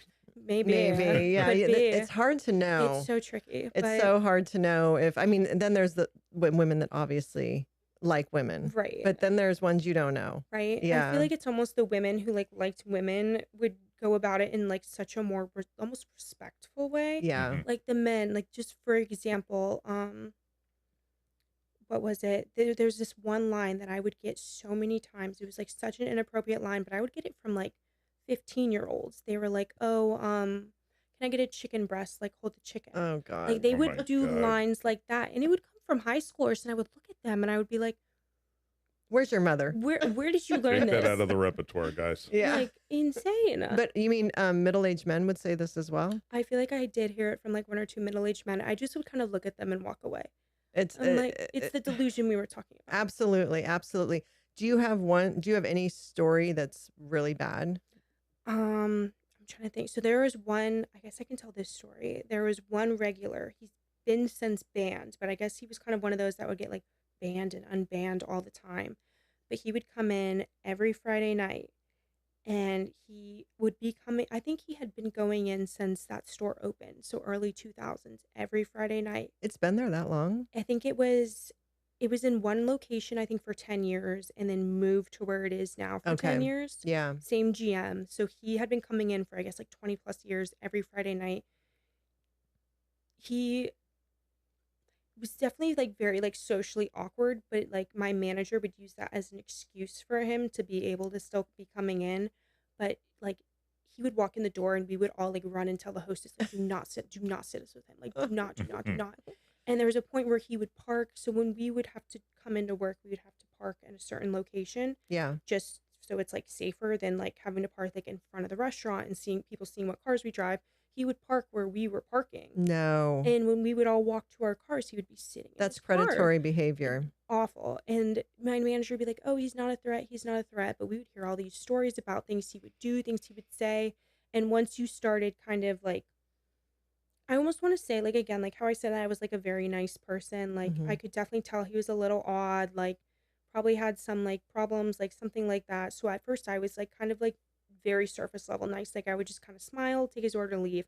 But then other girls started kind of getting a little more like I don't want to say snippy, but like kind of like stop accepting, Like more professional, like just kept it dry. kept it like dry, almost with like kind of like a sense of like being like kind of like back off in a way. Yeah, Like yeah, don't yeah. you can't like talk Like to me. setting some boundaries. Exactly. And Yeah. like he would take it the wrong way. So then he would say like, "Oh, I don't want to sit with that girl." So then it became like a smaller amount of girls he would Oh want to my sit Oh, with. gosh. God. Oh my gosh. And I think it finally got to a point where he like did something like inappropriate. I think in like the bathroom or something. And then my manager was like, "Okay, like you're done." But it was like more so a sense like he would get banned and unbanned and banned and unbanned like constantly. And that happened with like a lot of regulars there. They would get banned for like a month and then they would And come then they were back allowed back. What a and then come trip. back. Yeah. How is Yeah. that even a thing to get banned from a restaurant or a bar? You've got to try, I feel like, because they would Yeah, get banned. gotta I'm put like, some effort in. yeah, I'm like, obviously you're banned. Like they would be like shocked. Well, would he get banned from saying things? It was just, I think they did more of a banning thing with like, you can't come in, but it would be more so like there was one guy who got banned a few months before I quit, and then the last month I was there, he started coming in. So I think it's more so like they kind of forget or stop caring that you're banned, so now you're allowed back. But were they banned? Like, is it because they're saying inappropriate things, or are There'd they be touching? there was never that I encountered any touching while I was there. It was more so saying inappropriate things. Okay. Like there's the one guy that I just mentioned that would get banned, and then like a month before I quit, he was like back. He said something. I think he got in like an argument with one of the girls. Like the girl said something. He said something like smart back. Like think he was Okay. clever, but like He's a creep. Yeah. It's exactly. probably Bottom he's a line, creep, and they no, like yeah. very very The creepy. fact that he was parking where you guys park, So weird. that's No, and it got to a crazy. point where like we would tell like, hey, Yeah. he's parking where we're parking. Like we see him sitting in his car. There was one time where like a girl dropped her keys in the parking lot and he got out of his car No. to help her. But luckily, like we had really good kitchen staff and they all like ran the guy. Like they ran at him. They were like, "What are you doing?" Like so then after that, they started, watching us walk to our cars and he like wasn't allowed to park there. But I think like the week he got banned, I saw his car there and I was like, "What's going That's on?" crazy. So were the men that worked at Hooters naturally protective of you guys? I think so. They were like, I mean, I feel like any restaurant, like the kitchen staff's always going to be, Yeah. like a little flirty, like especially like working at Hooters. But when it came down to it, if there was any problem going on in a restaurant, like the managers were like pretty good at it too. Mm-hmm. But like the kitchen staff was always like running from the kitchen. Like Yeah. they were out there to protect us. That's Like, they were awesome. very nice. That's awesome. Are you still friends with anybody that you worked with there? I am. I mean, like I said, how I kind of like would go to work, clock in, leave, clock out kind of thing. Like I never had like a group there, like a friendship group, but like I was always like very nice. Like I would have good conversation with all the girls I worked there. Like I never had like any problems with anyone. So like if I like see them like out and about or like if I see them post something on Instagram, I'm always like commenting. Yeah, Like yeah. I definitely like it's like a very good group of girls that work there, which I was scared walking in. I'm like, oh my God, like working at a Hooters, these girls are gonna be mean or they're gonna be like they're just gonna be miserable. But no, everyone was so nice, which was And supportive shocking. of each Yes. other. That's great to hear. I was shocked, but they're all so kind. Yeah, because you'd wonder, does it get catty? Does it get Yeah. competitive? But the fact that you support each other, Yeah. that's awesome. At least, yeah, like my experience, like personally, like everyone there was like so kind to me, which was so nice. Well, I think about, the shy girl. Would Oh, you ever have thought no. she'd be working at Hooters? No way. That's why I feel like from like what I was like growing up to now, it's definitely like a 180. Like, Yeah. especially the Hooters thing, like that was very out of left field for me. But Yeah. I feel like I still had that like little itch to like do things that were like very, very out of my comfort zone. Yeah. Okay. So you worked at Hooters for 3.5 years? I think about 3, maybe a little longer. Okay. Did you ever, were you ever in one of their calendars? I was in their calendar twice. I Wow. think the first year I was there and the second year. Okay. Did you ever have anyone ask you for an autograph? Yeah, so we would have calendar signing events Oh, where wow. people would come bring their calendars and we would sign them. And there was, I think both years we had to, like, I think it was like FAU homecoming or something. Like we would go walk on the field with sashes. It was interesting. It was Really? very Wow. interesting. Like we had a sash that would say like calendar girl, but we would have signing events like at the store, like calendar girl signing. They would give us like Sharpies that said like Hooters calendar girl, and we'd walk around and sign our pictures. So what was the average age of the men that would bring their calendars? It was normally older men. Really? Yeah. I was hoping you weren't going to say. It I was hoping it was, was like 13-year-olds. I mean, there was like the people, like there was like times when like a father would be there with his son and he'd be like, Mhm. I'm gonna buy my son a calendar, and like we would sign Right. it for the son, like because the son was too scared to ask for one. Like the dad Right. would be like the one to be like, give us a calendar. Yeah, yeah, yeah. But yeah, I would say for the signing events, like mostly older, but then we have to sell them, like especially if we're in them, they're like, you have to sell these Yeah, calendars. So like yeah. we would have to go up to every customer, like women, men, like everyone, and be like, oh, do you want a calendar? Which like I would always feel weird doing. So I'm Yeah. like, if I was sitting at a restaurant, I wouldn't want someone coming up to me to sell me a calendar. Like Right, if I wanted one, I would ask, kind of thing. right. But yeah, I would say for the signing events, it was sadly like I- older men. And yeah, I was hoping you were going to say 15-year-old. Yeah, Yeah. no, I wish. I wish. And then you guys got to go to, like you said, FAU homecoming events. And so were you kind of like a little celebrity in Boca? Did you feel that way as a Hooters girl or no? No, I feel like I mean, sometimes I'll think about it. I'm like, yeah, like that is like, I guess what you would call like a facier restaurant. Mm-hmm. But I feel like it was at the time I was working there. Like I didn't feel anything like crazy. Like the calendar thing, like I was just in like the Florida, like they had like a Florida pullout thing. So I was just Mhm. on that. So it wasn't like international or anything, so it was, like, Mhm. kind of, like, on a smaller scale, but I never felt like anything crazy was coming from that. Now, did anything lead from that? Did it lead to any, additional modeling gigs or So, the job I'm at now, I do is, it's like I would call it, I guess, like event staff and modeling. So it's like bartending, brand ambassador, modeling, serving. They found me, I think, through Hooters in a way. Like I think they had found a couple girls that like it was again social media. They like reached out to me through. They had probably seen that I had worked there.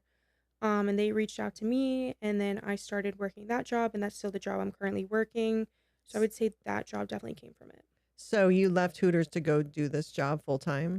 Because I did it probably about 2 years. I did both jobs, but it was kind of getting to the point where I was working, like, 6 days a week, like, Okay. I was working way too much, and then I think in December, I decided to stick with the one event job as opposed to Hooters, just because I feel like more can kind of come of it. It's, like, nice that it's something different all the time. So what do you Um, do? Like, how do you describe what this is? so I guess, again, like, I would call it, I guess, event staff. Like, if you're having an event, like a gala, we do a lot of, like, charity events. I'm doing one this weekend, like, a big one in Miami. We work Hard Rock Formula One Beach Club, so, like, a lot of cool events, but then, again, like, it's always something different. Like, I've bartended, like, a kid's birthday party in Jupiter, and, like, the parents, like, love it. I've done modeling for different restaurants in Boca for their, like, Instagram in Fort Lauderdale. Trying to think, like, brand ambassadors, like, I've worked a lot of trade shows. I Okay. worked over the weekend, some Fort Lauderdale has some, like, Supercar Saturday, like, I was a, like, trade show model for that, so it's always something So different. you're traveling. It's pretty much anywhere from, I would say Jupiter, but now I guess Stewart, so I was in Stewart for, like, an event twice, I think 2 weeks ago. It's anywhere technically from Stewart to Miami, but they do across the US and international now too. Like back in November, I was unable to go just because of timing, but I was offered to go to Qatar for Formula One. Oh, cool. I had to Wow. pass on it, which I still am so sad about. But a few months before, I got to go to Texas for like one of their endurance races at, I think it's Circuit of America, like the big track they have there in Austin. Mhm. Like we have girls that are getting flown out by some one company for Stagecoach and like Coachella. Like I'm already booked for Formula One in May. Like it's like fun things, which like is exciting. That's cool. No, it's so Yeah. cool. I mean, and the fact that you could end up traveling doing this even Mm-hmm. further internationally or domestically. I mean, the Exactly. opportunities, It's that's amazing. mm-hmm. And the people that you meet, I'm sure it's a wide variety of people, right? It's definitely a wide variety. I would say I've never had really a bad experience with anyone I've met, like client wise. And kind of the same thoughts that I had going into Hooters. I was like, oh my goodness, like all these girls are models, all these girls are gorgeous. Like I'm gonna feel like an outcast, or I'm gonna feel like they're not gonna be nice girls. But when I had my interview to start there, the company's run by like a woman and her mother, Mhm. and they said straight up to me, they were like, "We do not hire like mean girls. Like we do not hire girls that we think would cause issues, like anything like that." And of course, I was like, "Okay, like I feel like everybody says that, but everyone I work with is like the sweetest. I get along with everyone." That's So amazing. again, like a big comforting thing after my first few shifts, I was like, wow, okay, like this could work out. Women supporting women. Exactly. And it's funny, we have like men too, like little like bar backs or like men bartenders, male models, like And everyone's supportive. And everyone's so nice, which is like so great. have you met any celebrities? Are you allowed to tell us? I mean, I've definitely worked some events in Miami that are like Art Basel. Mhm. So I've definitely seen a lot down there. And then when I worked Formula One my first year, it was actually a brand trip whose tables I had. So I saw a lot of TikTokers, a lot of Mm. Instagrammers, which was super cool because I was like, I had been with the company for like 2 months. So I didn't expect to be like in charge of a whole brand table. And it Yeah, was this yeah. huge thing. And there was like, I noticed or recognized everybody. I was like, oh my goodness, like I'm a little nervous here. I Yeah, feel like I'm yeah, out of my yeah. league. Yeah. Have you found that your social media presence has grown since taking this position? I think honestly, once I started Hooters, because my manager back at Hooters was very into the social media, Mm. like for the Hooters page. Um, So, like, he would have us doing a lot of videos, so I started gaining, like, a following. I don't wanna say a following, like, it's not that many, but, like, I gained Right. followers from that, and then this job as well, I would say I did gain, like, some following from people just Right. because they'll post on their social media, and then, like, part of the thing is, like, we post when we work because I mean, we work in such cool places, like, it's like, "Oh my god, how can I not post about this?" Yeah, yeah. So then, definitely from that, I feel like you gain a sense of a following, I guess. Yeah, yeah, for sure. Mhm. So again, you're using what you learned in leadership to what you learned in your sorority to what you learned with the event sales, Kendra Scott, the Mhm. event planning, Mhm. and even with Hooters, like dealing with people, talking. You're still using Well, all even her those. degree. Well, and it's tying in with your degree. It's Yeah. all tied in together to this job. Full circle. It's full circle, and it all ties into your evolution with being shy to now being more outgoing. It's really amazing. No, it is because yeah, like, high school, middle school me, like, if I told them what I had been doing, like, now, like, or just in the past, like, Yeah. year or 2, they'd be like, "Oh my god, like, what Yeah. do you mean? Like, how Sh does that happen?" she'd be very proud of you So and proud. very excited, Mhm. knowing it's all gonna be okay, Exactly. So do you get a lot of, like, DM like, at Hooters, you were dealing with men face to face, do you get a lot of inappropriate DMs? I do from time to time. I would not recently. I feel like since I quit Hooters, like, a lot of them had stopped, but Mm. I would get DMs, like, there was one time where a man, like, photoshopped himself, like, on an Instagram photo of mine with me, like, very, No. very weird. God. I have I'll show you a screenshot later, but it was just like I opened it, I was like, "What is this?" Like, so odd. Like, Oh. people would send odd things, but I never answer them. Like, I don't think if I don't know you, like, I'm not answering your Yeah, message. no. Even people I know, because again, like, kind of doing that, like, evolution, I guess, from, like, how I was in, like, high school, middle school, and even, like, the first few years of college to now, like, I'll have people kind of, like, almost, like, circle back, and they'll send me a message, and I'm like, "We never spoke, like, years ago. Why do you feel the Yeah. confidence to send me this message now? Like, I know what's going on Yeah. here." Like, that kind of thing. Some people have all the audacity, and they Exactly, don't think you're yeah. gonna catch on, it's like, "I know what you're doing." Exactly. Like, now that I'm not super shy and, like, Yeah. It's not coming from an authentic yeah. Actually, place. it's a great, you're not super shy. So are you more confident then? No? Yes, I would say so. Like, I don't think high school me would have had the confidence to do, like, the job I'm doing now. I don't think I have the confidence to, like, come on here and share all these things about me, Mhm. and even just, like, confidence about, like, I guess, like, just even as something as simple as, like, how I dress. Like, in middle school, I would go in, like, a sweatpants and a big t-shirt every day, like, would not put effort into, like, my hair, my makeup, which, like, you don't, like, necessarily need to do, but, like, it makes like, it makes me feel, like, pretty Yeah. sometimes, and now Yeah. it like, I feel the confidence to kind of, like, look my best and put my best foot out there. Yeah. You don't Yeah. mind. So now you don't mind being seen. Whereas maybe before Yes. yeah, I feel like that's a good way to put it. Like, You're I not feel making yourself small you're anymore. no longer invisible. exactly. Yeah, I feel yeah, more comfortable kind of, I guess, yeah, being Yeah. seen. yeah. You're not dimming your light. Mm-mm. So, in all of this journey that you've been on, have you had any relationships? Dated anyone? Yes. So I would say I'd have two, one definitely more serious than the other relationships, but both were just like big learning lessons, I would say. Why? What did you learn from them? So one of them I knew from high school, but I was very quiet, very invisible. Like, we did not interact, but I knew of him in high school, and we dated pretty much immediately after I got back from FSU. We had met, jumped right into it. We dated, I think, almost 2 years. Broke up very, like, abruptly. Like, it was not my doing; it was his doing. Got back together like 2 months later. Did like it hit the fan. Like, it was like Mhm. disastrous. I was not okay for a while. And then flash forward 3 years, I got back together with him. I was like, oh, he's changed. Like, Yeah. this is gonna be Hmm. great. Was not great in Yeah. no sense whatsoever. So it was kind of, I guess, like a learning in that relationship, kind of like they really, really don't change for the No. most part. No, it never works going back Exactly. again. Hmm. It doesn't. And a lot of times they can sense when you're starting to move on also, and that's when they suddenly appear. It's like a superpower they have. I don't know Hmm. what it is. And they put their best face forward, and then the veil is lifted, and they're the Exactly. same person. No, that's what I think too. Is Yeah. kind of like you said, like a veil is lifted. Like, in the beginning, they have this mask on, like, to get you back to that point where you're Yeah. kind of like really deep in it, and then they're like, "Oh, Yeah. just What kidding." what was the main issue, would you say? I would say almost, I don't want to say hmm.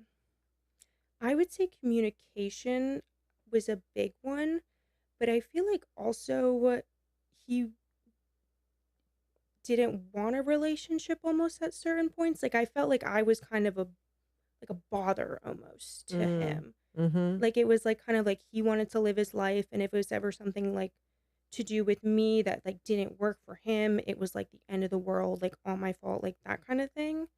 He never prioritized you. No, More never. of a convenience. Yes, I would say more convenience. Um, Usually guys like that are narcissists. Yeah, like I feel like he was definitely like narcissist, and then I would say he had that like I guess avoidant attachment style, which Mm. made me have a very anxious one. Yep.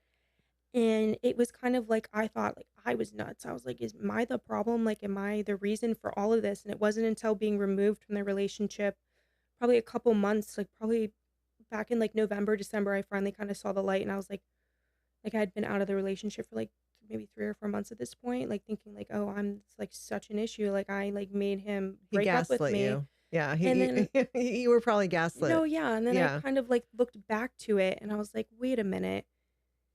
I was just asking for the bare minimum, and it was kind of like, again, this is like embarrassing on my end. When he was breaking up with me, I was kind of making it like, you don't even have like, he lives kind of like an hour away. I was like, oh, you don't even have to like come up and see me if you're busy. Like, I'll ask for less. Like, that's embarrassing on my part. I think about that now and I cringe. I'm like, Kierstin, like, what are you doing? Like, Right. Right. disgusting. But it was kind of like, I Y- just thought there was like no world without that man. Yeah. So I was like willing to literally settle for below bare minimum. Yeah. But I think women have to go through those relationships to learn what they will and will not tolerate. Mm-hmm. And you have to learn that before you get married, Oh, for sure. because so many women don't, and then they marry that guy. Mm-hmm. And then you bring children into that. Yeah, it's a whole thing. It's a whole issue. So it's good. I always tell Kaya, my daughter, that these are stepping stones leading you to who you're supposed to be with. And you Exactly. need to learn from each one Right. because it's leading you in the right direction. Exactly. And I think recognizing when you're being gaslit for Mm-hmm. women is huge. No, yeah. 'Cause Huge. definitely in the moments I had no idea that I was being gaslit. I was kind of like, it was almost like I thought that's how a relationship was supposed to be. I thought it was normal. I thought it would be a phase. But then Yeah. I'm like, we're on a like combined, like, of all the times we've like been together and like broken up, like combined like 4 years of being together at this point, I feel like. Yeah. And I'm like, nothing has changed, but still in me, I'm like, he could be better. He like once we figure this out, or once, And they all this know. gets settled, and they know they're not gonna change. And they know that you'll do anything to keep. They know. Oh, They play it. Is that the pattern? This I'm asking more for you, that the avoidant leads to anxiety, which leads to maybe doubling down your effort to have them not be avoidant. Is that the sort of the Yeah. cycle? So the avoidant typically triggers an anxious attachment, Mhm. or if you're anxious attachment. or if you're there you go. prone to maybe having anxious attachment, they will definitely trigger it even stronger. Okay. But then what happens is with the anxious attachment, they're trying harder with the person, which then makes the avoidant more avoidant. Yes. So the more the anxious attachment person tries, the more the avoidant person pulls away. So it's this horrible cycle, and the yeah. anxious attachment person just keeps trying and Mhm. trying and trying and giving away more and more and more of themselves. Well, and what's cool for you, what made me ask and think about it, is we have this whole dialogue going on with some of our previous guests and listeners, where women are kind of learning that as Gen X later, and now they're walking away and they're done. Mhm. It's good you've got it now at your age, so you can avoid it. You No, know, 100%. Oh, It's your huge. generation, Yeah. they're 10 million times further along than we were. yeah, First of all, a lot of this information wasn't available to us. Mhm. The internet wasn't available to us. Right. So it was a lot easier to gaslight us because we were like, I don't know, Exactly. but you guys are it's out. on it. Yeah, yeah. The secret's out. And Secret's out on and guys are being held accountable. But, and correct me if I'm wrong, are the guys in your generation more prone to want a situationship than a relationship? I feel like in my experience, I would say yes, because I feel like a lot of people my age, it's just more convenient for them than to, because I feel like it's more so like kind of how we talked about earlier, like n- in the past, like people around my age, like it's time to like get married, have kids, like settle down. Like now, so I feel like a lot more people are pushing that off. So they're kind of looking for more of those no strings attached, like super casual. And I feel like a lot of people, mm, like I think it's just more common. Is that a male and female thing? Like, are girls your age also saying, "I don't really want to be attached. I'd rather keep it kind of casual," or is that you think that's more the guys? I would say honestly more guys, because I feel like with me, I'm kind of like how I said earlier, like I'm not in a rush. Like I'm more of like if it happens, it happens, but Yeah, like yeah. I'm not gonna like actively seek it. If it finds me, then it finds me kind of thing. Hmm. But I feel like a lot of guys are out there, like with my experiences like that I hear from my friends, because like I have friends that are like actively trying to find their husband. They're like out there looking, and they'll like find a guy, and then they'll be let on for months, and then turns out he doesn't want anything serious type of thing. Yeah. Like a lot of the girlfriends that I have, I feel like if they're dating for a purpose. If they're not dating, they're Yeah. like how I said, if it finds them, it finds them. If it doesn't, they're fine with it. So what advice, like what I try to understand is how for the women in your generation, why are they putting up with that for so long? Like, why are they not? Do they not have their demands set? And I say demand, that sounds Hmm. aggressive. Do they not have their standards set yet? And they're in the process of figuring it out. And with each time the guy doesn't follow through, then they raise their standards more. Because I feel like a lot of times they're giving guys too much leeway Hmm. instead of being like, no, Yeah. this is a red flag, or this isn't, this crosses it, or this is not, I deserve more, I want more. Right. You're not going to meet me. Like, even by the second date, they're like, no. Hmm. I feel like these guys are getting so many chances. No. And Yeah. why do you think that is? So I definitely gave that one ex-boyfriend like multiple chances after like he should not have gotten them. Like I'm talking like chances after like being unfaithful, like being disrespectful, like the whole nine yards. And I'm trying to like put myself back in that headspace of like why I did that, because I Yeah. think about it a lot. I'll be sitting and I'm like, Kierstin, I cannot believe you put up with this. I cannot believe you excused this, because it got to the point where it would almost like, I don't know if I was just so deep in it and I was like, this is what I'm meant to be doing. Like I'm meant to like marry this person. Like I would put up with so much, and then I would almost let him, again, like back to the gaslighting. It would Yeah. be my fault. Yeah. Like it would be my fault he did this. Like it would be my fault he cheated. It would be my fault. Like it was almost like my fault I caught him, like in a Yeah. way. Yeah. And so then it just, again, like I was at such like a low point with all of this stuff that like I would just like take it. I'm like, yeah, like I guess it was my fault, or yeah, I guess like this is on me. Like I had such a low, I don't want to say self-esteem, because it wasn't self-esteem. It was just like a low, or just like a bad perspective on love and a bad perspective on how a relationship should be. Hmm. And it got to the point where like Ashlyn or like some of my friends would be like, Kierstin, this isn't normal. And then I would kind of be like, all right, well, I'm not going to tell my sister or my friends anything he does, Yeah. because they're just going to tell me, Kierstin, this isn't normal. And Right. in my head, like, because I still held this guy on such like a high standard and like a pedestal. So I didn't want my friends or my family to hate him. Like if Yeah. they spoke negatively, I'm like, no, but like I would again like shift blame on me when I really shouldn't have. I'm like, oh well, no, like I did this, like I got upset he was out until 4 in the morning, and they're like, that's valid. Like, what do you mean? Yes. Yes. Like Yes. that kind of thing. Yeah, and trust me, women my age did that too, and I've done that. So that's the thing women do. You get so far into it, and it's almost like an addiction to the potential. Right. You're waiting for that. I've been in It it so long. I can't give up now. Hmm. Like I can almost see he's going to change. I'm in too deep. Yeah, I'm in too deep, and it's going to happen. But I almost wonder if situationship culture did not exist for us. So either you were dating or you weren't, Yeah. and dating wasn't as big of the word dating didn't hold as much weight as I feel like for the younger generations. When they say they're dating, it's like almost like engaged. Like they view it like, hold on, Yeah. we can't say we're dating yet. Whereas we would just be like, okay, we're dating now after like a couple weeks. And then Exactly. if you break up, you break up. But There wasn't a situationship. Like if you're with someone, you're with You're someone. with them. And I almost wonder if I think the situationship culture has hurt the women in your Oh, generation. definitely. And it's allowed these men to kind of get whatever they want. Blows me Exactly. away. No Yeah, strings he's like, attached. I'm in the Yeah. wrong generation.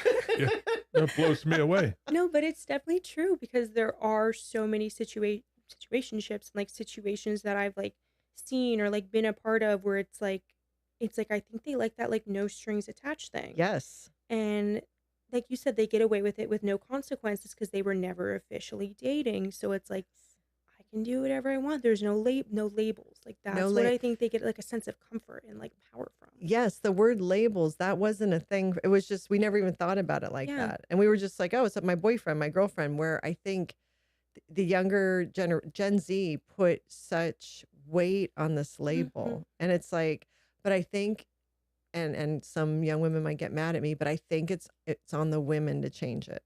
Because because the guys will keep taking advantage of No, it. I agree. And it's almost like and young women may not date for a while until women stop. It won't change. Exactly. If that makes sense. Kind of like I said, how I think back about how I acted in that relationship. I'm like, oh my God, like, ew, like what, like stand up, Kierstin, like what are you doing? So now I feel like I'm at that point where I'm like, that's not something I would accept again. And so that kind of, I guess, would break the cycle with me dealing with that kind of behavior. Because now I'm like, no matter how deep I am in a relationship now, I'm like, I'm not going to accept the disrespect that I used to. Yes. So I feel like if, which like sucks that you have to go through it to get to that point. Yes. But it made me like a stronger person in that sense. 100%. And again, you learned it young. I mean, there are women that hold on for 10, 15 years and they give away their baby years. And I know people have also written in about me saying that, but I'm sorry, if you want to have children, you have to be conscious during your baby years of who you're with. Yeah, and like what you'd have to like, I don't want to say put up with, but in a way put up with like what you're willing to have your kid go through with you as well. Yeah. Yeah. So actually, that's a great way to think about it. I hadn't thought about it that way. Whatever you're signing up for, if you have children, you're in it together. Yeah. Exactly. Yeah. That's and young women do need to think about what kind of father is this person going to be? And I know it sounds like uncomfortable and everything, especially when dating is such a heavy label, but as dating for purpose, you hit a point where, and like you said, it could be any time. It doesn't mean like next year. Right. But still also valuing your time and energy and who you're giving it to. Exactly. And not everyone should have, not everyone deserves access to you. Right. And it's kind of like if you're in the position, like man or woman, where you don't want a relationship, but maybe you want like a situationship or just like whatever, like it's kind of important to be open. Yes. Both sides about that. Like if you're both in agreement, like this is a situationship, beautiful. It's great. Lovely. But like if someone's not on the same page, and that's like dangerous territory. And it's up to young women to voice what they want. Yeah. And not, say, I'm not comfortable with the situationship. So if that's what this is, I can't do this, right. And so, but it's hard. And that's why I feel like it's hard to, like with women having to vocalize, like they're not okay with the situationship. I feel like women will start, seeing a guy and it'll be months down the road and they're just waiting for the, like, let's be exclusive or like, let's be boyfriend and girlfriend. They're just waiting. And then it gets to the point where it's like a year later and they're like, oh, like I never wanted something serious. So what's the time? Then it sounds like there needs to be a time frame. Like women need to be like, okay, by 2 months or 3 months. I was thinking 2 to 3 months. Like, but they need to do that for themselves. And after 2 to 3 months, it's almost like saying, okay, I want a label. Exactly. Like no label, no me. And like, I'm out then. Yes. Oh, I like that. No label, no me. Yes. There you go. I like that. No, but it's true. I think there should be a movement. Yeah. Let's announce it now. Well, the movement starts right here, right now. 2 to 3 months, girls. And then you need no label, no me. Exactly. That's it. What were you going to say? I don't even know what I was going to say. He's like, I don't know if I should even delve the whole into situationship is fascinating to me. That's a new generational thing, I think. I don't know. It's been going on at least for 10 years now. Yeah, I would say, right? Yeah, I feel like college, I would hear about it more. I don't know about high school. Yeah, I don't feel know. Like it was towards the beginning of my college years where like I first heard situationship. Yeah. I mean, for us, we missed that. You missed it. Yeah, I wouldn't have been a good one with that. There's no way. I would have been like a month, no label, no me. Well, here's the thought I had was one of the things we've talked about is how your generation communicates more openly with one another as compared to, say, our generation. And so, I mean, is that a thing, or is that something you're starting to learn now where you kind of do have to, you're saying 2 to 3 months, but Mhm. what, do you communicate that? I don't know if you do it right off the rip, right? It's like, maybe it's like 2, 3 weeks in, or how, there's some Mhm. mechanism, there's an event that happens where you maybe Like start to It's communicate probably that. awkward to this bring it up right That's off the what, oh, yeah, for yeah. sure. I think Like on the dating app, it's not like by the 90th day, we're having this, you're on Put this board. on your I calendar. Yeah. expire at 90 days. Yeah. Yeah, there you go. An expiration date. I'm trying to think. I know on like the dating apps now, they have like most of them have like a section that says like looking for short term, looking for long term, looking Hmm. for like life partners. So I mean, I guess they made it like a, but again, like who's gonna put like looking for short term on like Yeah. a dating app? Like I feel like that's just like automatically like everyone's gonna be like, oh, Yeah, all he's the not the guys are one. going to say whatever they think the girls want to hear. Exactly. So it's like, because I agree, I haven't been put in that position in a while where it's like it's time to have the conversation. Yeah. So I don't really know. Like in my head, I'm like, if I'm dating someone for like 2 to 3 months, like we said, I feel like I would at least bring up like an exclusivity thing. Yes. Because I know when you first start dating people, like you're gonna, like date around. It's not like you go on a date with like the first person you match with on Hinge and you're like, this is my man. Like, Right. this is my husband. I'm not even gonna give anyone a second look. Like, it's like normal for you to, go on a couple first dates and some Yeah. lead to seconds, some lead to thirds.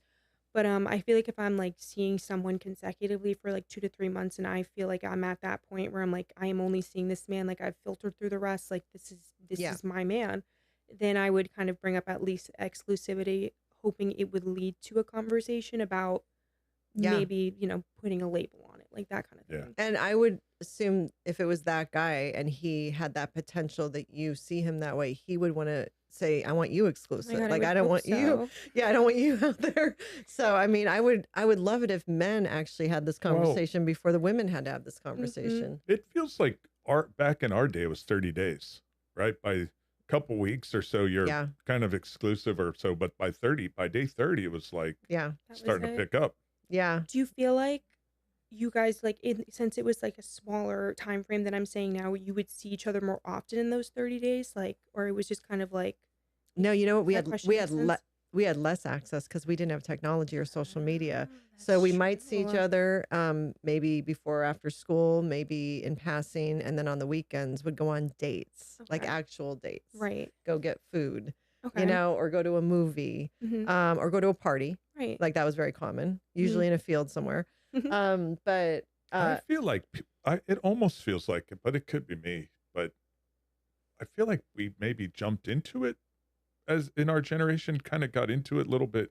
If you found a person you liked Mm-hmm. and they liked you, you had that great attraction and infatuation type of thing, and you went into it. you know And what I then, think it is? Yeah. and it's on, and Right. everybody else is kind of doing the same You thing. know what it is? There Mm. was no there might be something better out there. So I'm going to put this person here, but I want to keep open for other options. And I think that's social media. That And could I so think be that's social media. technology Yeah. Mm-hmm. because you like that person. There was not a There's hesitation. no online shopping happening. There was no Yes. shopping. Apps and It was like, I social like media. this guy. Mm-hmm. I'm gonna date him. And if it doesn't work out, we'll break up in 3 months and then maybe I'll date somebody else. But Right. I had no access other than the guys in my high school. Mm-hmm. I had no other access to Well, options, if you think about it, keeping up with the Joneses was for your parents, Mm-hmm. but now with social media and the prescriptive, Instagram posts and people traveling all over the world, and you feel like you're missing out. We didn't have FOMO. that.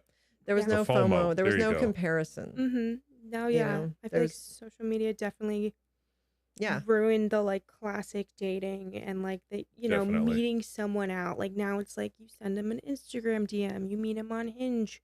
I think more people meet people on online dating than like in real life now. Like people will Probably. go out to like a bar and they're like scared to. They're Yeah. like, I'm just gonna go swipe on Hinge later. Like I'm not gonna go talk to someone. And that serves men more than women Mm-hmm. because men have access to look at women online Mm-hmm. and kind of like pick and choose. Yeah, and It's I like a feel like variety. it's almost like I don't want to say degrading because I've definitely been on like the dating apps before, but I feel like in some senses like I feel like a little odd being on them because I'm like, all these people are looking at me right now. Like, not in a sense where I'm like, oh, I don't want to be seen, but I'm like, all these people are looking at me, judging, like, whether they're like, I want to match with this girl, or oh no, like, I don't like. No, It makes me anxious. it's giving people access Yes. to women. It's giving men access to women, and they haven't earned it. Men should earn access. Everyone should. Your friends too. Everyone should earn access, but men certainly should earn access to women. But these dating apps and social media have given access to women freely to men. Yeah. And I think that's part of it. It's a little scary because what was it? I think like a month ago I had downloaded Hinge. I think I had it for maybe 48 hours. I was like, this is too much. Like, I don't like Yeah. this. And I talked to a lot of women who have the same thing. They're like, yep, downloaded it for 2 hours. And I was like, nope, like, No. not doing this. Yeah, I don't think it really serves women. It's more of a man. It serves it's more for men. Exactly. You know, it's unfortunate. But I do feel a turn. I feel like more and more of your generation wants old school organic meetups. I would hope so. I mean, that's what I want to do. Like, Yeah. organic. Like, I don't want to, because I did when I downloaded Hinge for those like 48 hours. I think I went on 2 dates from there. And first of all, like, I struggle with my height being 6 foot. Like, I never, like, I want to feel small. And both of these men had said they were 6'4". I get there, I'm eye level with God. them. So they didn't lie about an inch. They lied about 4 inches. I was God. like, whoa.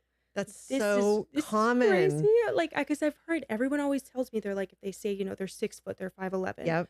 I'm like 6'4", like they could be 6'2", they could Yes. be 6'3", but 6. even Yeah. eye level with me. I was like, what? Like, thank God I didn't wear heels. That's without Yeah. heels, right? Yeah, without the Yeah. heels. I'm like, I wore my like zero platform shoes, but like and then like those 2 dates, like I immediately like got like different vibes in person than I did Yes. online, and I was Mhm. kind of like, oh, this is a little Yeah. tricky. It's like multiple personalities. Exactly. I was like, online, you seem so nice, so bubbly, and now I'm here, and you're giving me the same vibe as like an FSU frat boy, like immaturity level.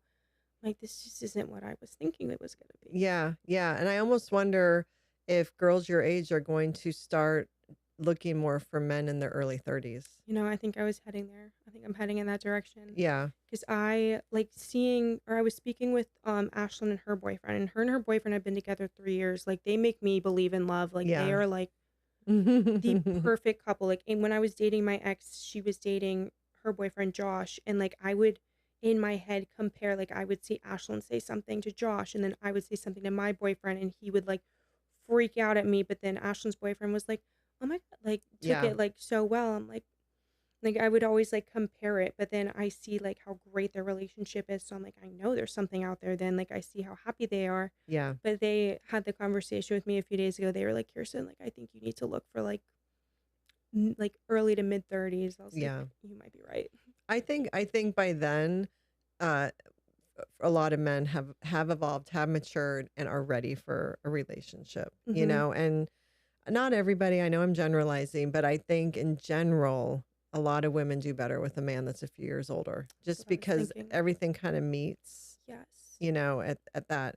When you meet your person, I always tell my daughter, you're not supposed to feel confused. Hmm. And if you feel confused, it's not right. Right. You're not supposed to have any of those feelings. Mhm. It should fit like a puzzle piece. Right. And it should not be hard. And you should have no doubt that he's so down and he's so into you. Yes. 'Cause That's it. I see a lot of that online. Girls will be like, oh, you don't want to come on too strong. And it's almost like they're saying that girls should almost, I don't want to say fake who they are, but put on like a persona, like that they aren't who they really are, Yeah. just to get past like the first few dates and then show who you are. Like, I'm like, I want to be authentic right from the start. They're 100%. like, you don't want to say that because you're going to seem crazy. I'm like, you could say that and not be crazy if that's like the right person for you Yeah. that like understands and embraces that. Yeah, that means that's not the right person. You're trying Yeah. to figure, you're gracing them with your presence. Mm-hmm. That should be the attitude. It shouldn't Yes. be, I need to adjust myself for him. He's lucky I'm here. Mm-hmm. I'm giving him access to me. I'm going to be my authentic self. And if that doesn't work, he's not the right one for me. Exactly. I'm not trying to be the right one for him. Right. I like And that mindset needs to change. Is Mhm. that, With a slight less aggression. That's how you describe that. yeah, so I'm coming from it, Mama Bear. Yeah. Mhm. But that's the shift that Mhm. young women need to make is if I am not if I'm too much for him, or if this isn't working for him, this isn't right for me, Exactly. because it's wasting your time. Yeah, and you don't want to put on a fake persona your whole life of like No. being something you're You only not. live once. Exactly. You need to be who Yes. you are. Yeah. Right? You don't Yeah. want to tone yourself down just because you're too much for a man. Also, if you change yourself, what if that is your guy, but you're not being yourself? Yeah. You made me miss him. Exactly. So then you think you're being a way you think you're supposed to be, and then off your guy goes, and he Mhm. was your guy, but you weren't yourself, Right? You were acting like completely someone different. else. So Yeah. you have to believe in yourself enough to be yourself, and Mhm. then whoever is your person is lucky they found you, and you're lucky that you found them, but it's real, Exactly. because marriage and life is hard enough. You have to be real right from the Right. start. So I hope that authenticity Mhm. really takes over in the dating world. I hope that there's a swinging of the pendulum the other way, because you guys don't even get that first impression, Right.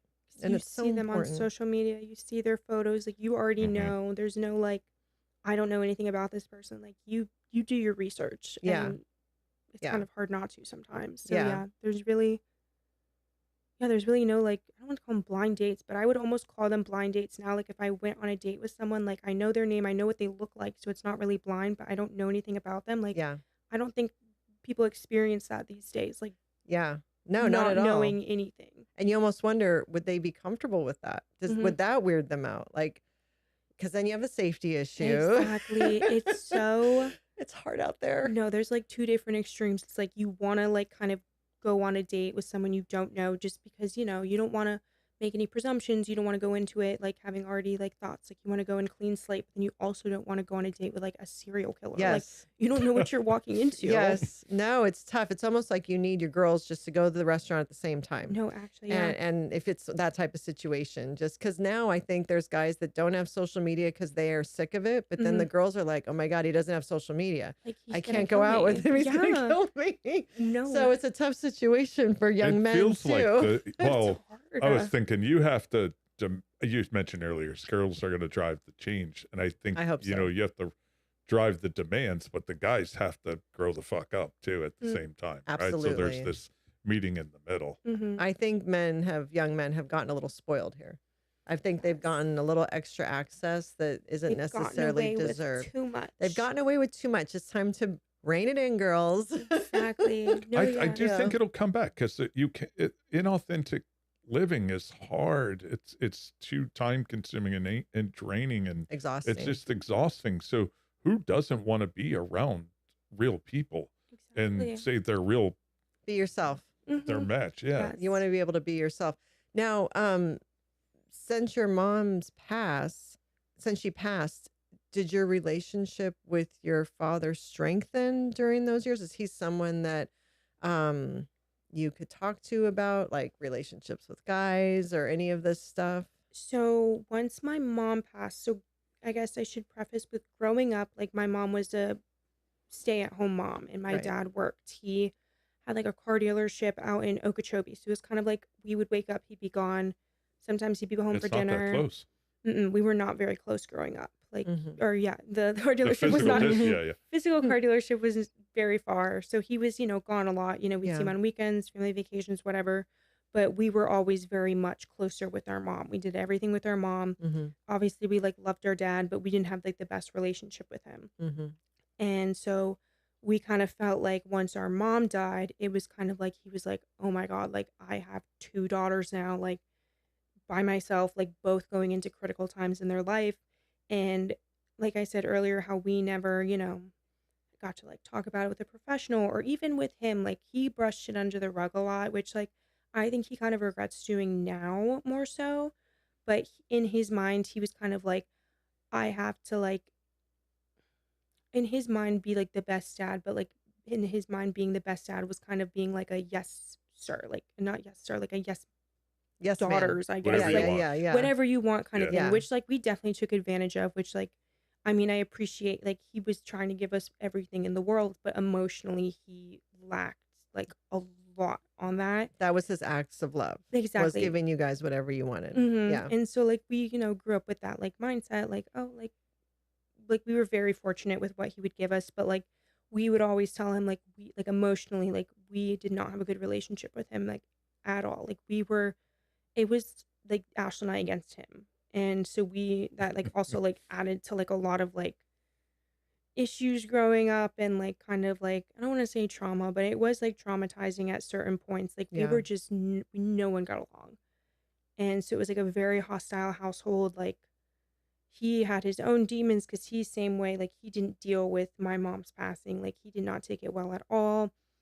And it just I think I did not have a good relationship with him until I got out of college Mm. and we both lived separately. He lived in his little frat house. I lived in my Mm-hmm. apartment. Hmm. Now we have like a super good relationship. Like I do what I can for him. Like he's getting older. He has like his health problems. I take him to his doctor's appointments. Mm-hmm. Like Ash and I are like very good with him now. Like yes, he has his moments where we're kind of like, okay, like you need alone time for a little bit. Like we're Mm-hmm. gonna leave. But growing up, did not have a good relationship. And I guess like now, like circling back to what you said, like do you feel like comfortable like talking to him about like relationships or anything? Like not so much. Like Okay. we again, I don't know how to say this in like a nice way because again, I love my dad, but like sometimes I feel like that like father daughter relationship is not there, and sometimes I feel like we're more like family members, like not that specific relationship. Like Mm-hmm. sometimes I feel like if anything, I'll parent him, like that kind of thing. So Right. it's a little tricky. It's Yeah. definitely improved like drastically though. Did you guys ever have a moment post you going to therapy and everything where you did discuss your mom's passing or that time? Have you had that moment? Mm-mm. No, like there's a lot. Like I mean, we'll talk about our mom. Like we have like a memorial tree from her in our old neighborhood. Like every like Mother's Day or birthday or like year anniversary of her passing, like we'll go bring flowers. Like we're able to talk about her in a way where like nobody gets like upset or emotional.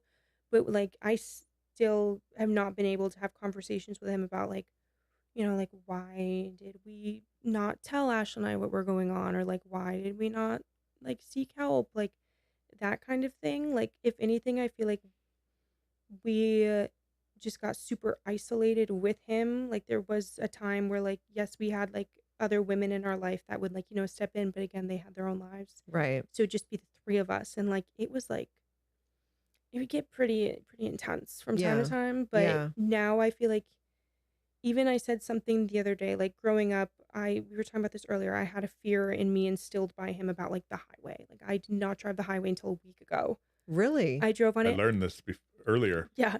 I drove on the highway, I think once when I had a driving instructor, and then the other time was on accident. Like the road on Palmetto was closed and the only way was to get on the highway.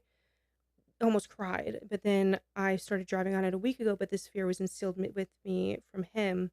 And Ashley made a comment the other day because before I just decided, you know what, like I'm just going to do it, I was going to go see a behavioral therapist to try and like talk me out of this irrational fear I was having that was like specializing in fears that were like instilled in you by your parents. Mm-hmm. So Ashlyn made a comment to him the other day. She was like, "Oh, Kierstin's gonna go see a behavioral therapist to like unlearn that fear that like instilled in her from when she was like 10." And I think that kind of like made him like think a little bit about like the repercussions of like I mean, I know like that's not like a big thing, but like No, no, it is. I guess It like is. just kind of I guess the concept of like how things that we dealt with as kids still affect us to this day. Yeah. Even Ashlyn said she was like, it looked like a light went on in his head. Like, oh my God, like my daughter's having to go to therapy because I instilled this silly fear in her. Yeah. But I feel like if anything, like thinking about it, I'm assuming he kind of started to think about it a little more, like how everything that we went through as kids we're still dealing with, Right. like from his actions. Does he know you went to therapy at FSU? He does, yes. Okay. Mhm. So you guys still have a lot to unpack with him. Yeah. And it's like, I don't know if I mean, I hope we'll get to that point where we can, but I feel like it's like very tricky. What do you think's holding you back from just saying hitting it head on? Be like, hey, Dad, make it back. You guys all cry together or something. Oh my Break goodness. the ice type of thing. Is there anything holding you back from that? I don't know. I feel like because I still don't really know like where his head was at with everything because there was like a lot of like There was a lot of moving parts, I feel like, that we still don't know the full extent of, but we would hear bits and pieces from like family members about how he was dealing with it. And then obviously what we would see was not good coping from him, Mhm. which like was not good, not fun for Ashley and I to go through. And I feel like bringing that up, like it's a little scary because I don't want to relive that, Mm. Okay. like those Mhm. moments. But then also it's like, again, like we have such a better relationship now. And I feel like as I've grown up, I become more like empathetic and like more kind of like seeing other people's sides. So like at the time, I'm like, oh my God, like my dad is dealing with this so awful. Like he's an awful person, like blah, blah, blah. But now I'm like, oh my goodness, like my dad literally went from, like he was not like a stay-at-home dad. Like he was a worker, like he worked hard to all of a sudden being in charge of like two girls, like Right. at crucial ages, having no idea what to do. Right. So like I empathize with him with that now because it's tricky, it's Yes. hard, Yes. you know? Yes. Yeah. Yeah. S- It may get to the point where you find closure on your own. That's what I think. Like we're at a really good place now. I'm kind of like I almost like part of me is like I don't want to undig it. And he seems like kind of like he's better now. He's good now. So I'm Yeah. like, I don't know if I want to hash all that out again, but I feel like there will be a day at some point in my life where we do talk about it. Mhm. It's just I've never found the time to bring it up, and I feel like if I have in a slight way, it's always kind of once again like brushed under the rug. I Right. think, Right. two things come to mind, and Mhm. I'm not looking to rock the apple cart Mhm. here for you guys. But number one, you're the child. Mhm. So I think you're, as a parent, I'd say this as a parent, if my kids ever wanted to know anything from me, Mhm. go ahead and ask type of thing. Yeah. And I think you hold on to that right as the child to ask him whatever you want, right? Mhm. Again, I'm not looking to update or, No, you're so rock the good. apple cart here. But then at the same time, I wonder too, though, how you experienced it when you were younger and people didn't necessarily ask you. I Mhm. wonder if you went there and got past the first surface, Mhm. rejection. If Right. you got into it a little bit, if he would open up and now the Mhm. floodgates are open and you guys are all kind of talking through. Just That could be just food for thought. I don't something. know. I've never, I guess, like thought about it that way. Cause yeah, like how we mentioned earlier, how like nobody would really like ask me. I'm like, I don't know if many people would ask, like, have asked him, I guess. Like, Yeah. cause he was Yeah. kind of the frontier of that movement of like, we're just brushing this under the rug. Like, this is that, like, Mhm. Yeah. whatever. So Maybe that is like a good I perspective. would have done it. I would have Yeah. totally brushed it under the rug. I probably haven't even considered my dad died fairly abruptly. Hmm. A very short-term illness that went quick, 90 days, right? Yep. 120 Mhm. days. Hmm. Nice, you got to bury that shit as a He's an guy. avoidant. Avoidant. Yes. He's an Oh man. but what's interesting is what you were expressing is empathy for your dad earlier, Yeah. that you found that empathy now Hmm. that you're older and all that. Maybe a bridge to it whenever, if you ever feel the need, would be coming from a place of empathy. And Hmm. I can't imagine how it was for you, pretty much what you just said, coming from this space and this time, that had to have been just, and Hmm. then that could be an opener Right. to Kind of, see, yeah, the extend the olive branch the to that olive branch. Yeah, yeah. conversation. But as far as for what you need, again, I think you could probably find a lot of that within yourself as you're Yeah. maturing, growing, and reflecting, Exactly. and that's the most important thing, is because so many things, because I've had my own things with my dad, and before he passed, and even with my mom who lives with us, some things you get to a point where you're like, what am I looking for? And can what they say or what they do resolve it, or do I need to resolve it within myself? Hmm. And then when I realized, oh, I need to resolve this within myself, because it really doesn't matter what they Good say or point. do. It's a fine Exactly. line. There's really nothing they can say or do. Right? Because it's like certain things that you'll like be looking for, like, what do I need? Like, do I need answers from them or myself? It's like, it's so, like, at least for me, it's so far in the past. I'm like, Yeah. it's already like done with, like, it's Yeah. like forgotten, or not forgotten, but like, it's like not affecting me Well, like it you've was. healed a lot Yeah. on your own Exactly. through the Yeah. therapy and through that. So you kind of took control of your own healing journey. Hmm. So, I have a feeling with you guys, it's going to naturally present itself. It could be 5, 10 years from now, but by that point, whenever it does, I feel like you're going to be so okay with however the conversation goes, because will have resolved so much within yourself, Mhm. that you're coming from a place has so much healing, Right. if that makes sense. No, yeah, cuz You know? yeah, more healing. There was a point where it was just like when things were not that great, it was just all like anger towards him. Hmm. Mhm. And I feel like I don't really feel like, sure, like if I think about it long enough, like I'll probably get upset about something, but Right. like just at a quick thought, it's just more so like, yeah, that all sucked that Ashley and I had to go through all this, like post my mom passing away and like having to deal with like how my dad like handled things. And it's not like we didn't have anyone to kind of like protect us or stand up for us. Like that was my mom, and now we don't have her. So it's kind of like now I'm on the front line here, like against my dad, like me being like 13. Yeah. And it was, yeah, bad for a while. Then I moved away. And then when I came back, like, yeah, it had its rocky moments, but like I would say within the past actually, like probably 2 years, like it's been like the best it's been probably in my entire life Yeah. on this earth, Yeah, honestly. cool. And so much of that could be coming from your own healing Yeah. journey, Mm-hmm. because did you find you were a people pleaser Oh, during these yeah. years Oh, yeah. before your mom passed, or did it really kick in after? I would say even before my mom passed, because I feel like in a way my mom was kind of a people pleaser too. Mm, She did not like, I mean, again, like I was so young, like it's sad, but like my memories of her like are kind of diminishing. right. But I know she was like very well liked by people. Like she was a sweetheart. I feel like she could be a people pleaser when I think back to like certain things. Like I'm definitely like I am my mom. Like I am exactly like her. Like carbon copy, like looks, attitude, everything. Mm-hmm. But I feel like she was a people pleaser and I kind of took that in myself. And then honestly though, after she passed, I feel like I took it on even more because I was sensing, I feel like that approval. Like I Mm-hmm. would get that approval from my mom, and then things were not great with my dad, so I wasn't getting that like approval, like, good job, Kierstin, from him. So it was like I was getting it wherever I could get it. Like Yeah. I Mhm. was wanting people to like me. I was wanting to seem like, a good person, which like I was, but like I was, You wanting to want that please. validation. Yeah, I Yeah. wanted the validation that like I was good. You were missing that parental approval, Yeah. Yeah. so you were getting it from outside sources. Hmm. Now, have you adjusted that? Are you as much of a people pleaser anymore? I would say not so much anymore because I feel like I used to be like at an extreme, like it was Mm-hmm. like bad. Yes, like I still do like approval from people now, but I feel like I'm much more confident in setting boundaries. Like if there's something I don't want to do, I'm going to say no, like I'm not doing that. Excellent. And not so much as I want to feel like this person like likes me, or I want to feel like a good person.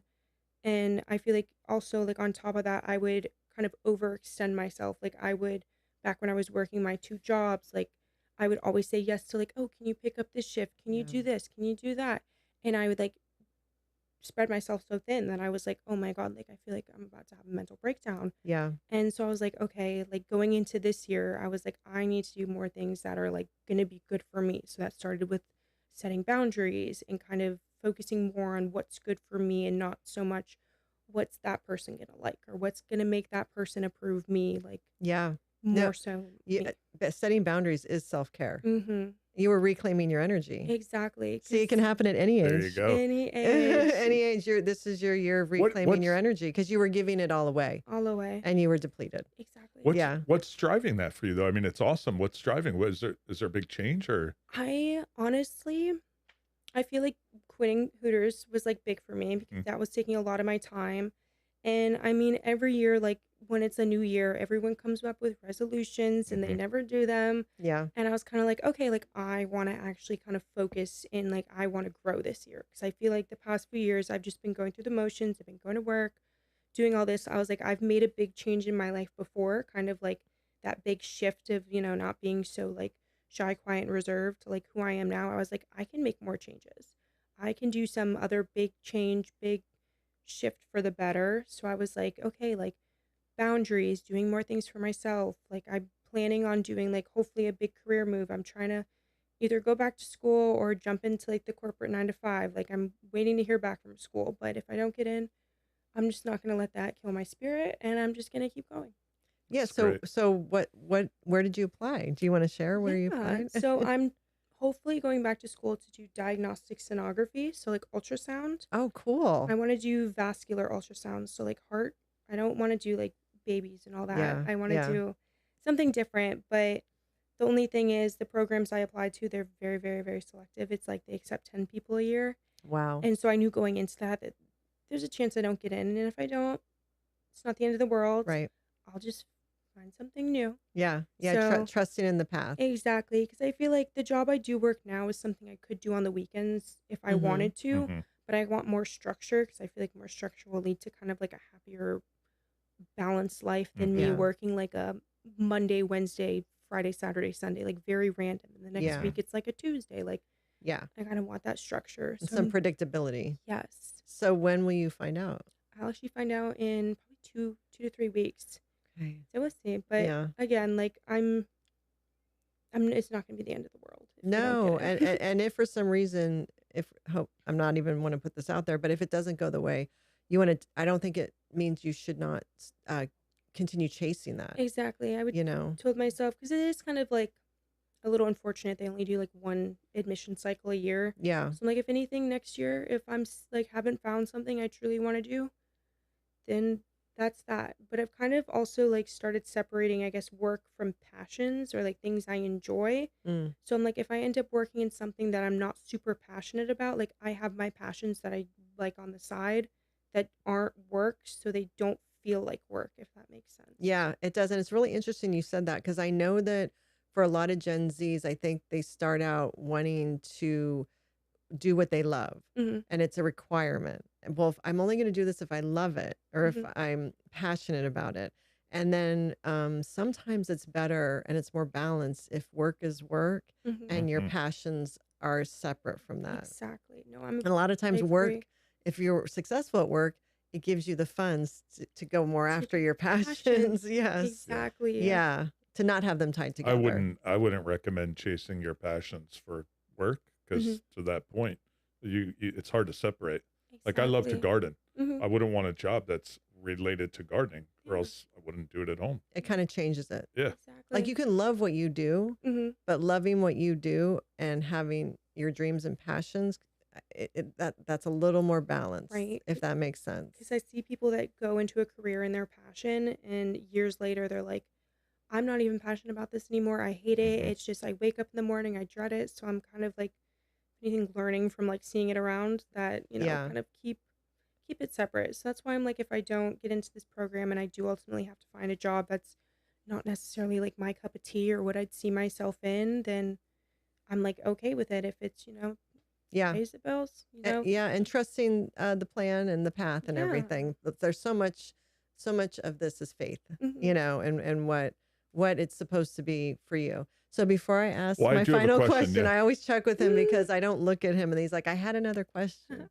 I'm curious, what got you over the hump to get on the highway and drive? Oh, Okay, so it was one of my goals this year, like New Year's resolutions. I Okay. was like, because for my one job, driving from like anywhere from Stewart to Miami, True. back roads, it could be a 2-hour back road drive, but a 50-minute highway drive. And I had to go to Stewart for a job. This was probably 2 weeks ago. And I took my back roads there, 2 hours. And then the next morning, I had to be in Palm Beach at 7 a.m. for a golf tournament. Mm. So I was like, I want to get home early just so I can get some sleep because I'm going to have to, wake up early to take my back roads. And got in my car. I went, typed in the address to home, and it said 2 hours, no highway. And then this time it said like, I think it was like 45 or 50 highway. And I was like, oh my goodness. So I called my sister Ashlyn. I was like, Ashlyn, like, I think I'm going to do it. And she's been like my biggest supporter with this. She's like, Kierstin, yes. Like, she was like, it's the perfect time. It's like 10 o'clock on like a Wednesday night. Like, nobody's going to be out. Like, just get on the road. Yeah. So she talks me through the merge. As soon as I get on and I'm like in a safe lane, she's like, okay, like, I'm going to hang up now. Like, listen to music. Like, she's like, put on some powerful songs. Like, Yeah.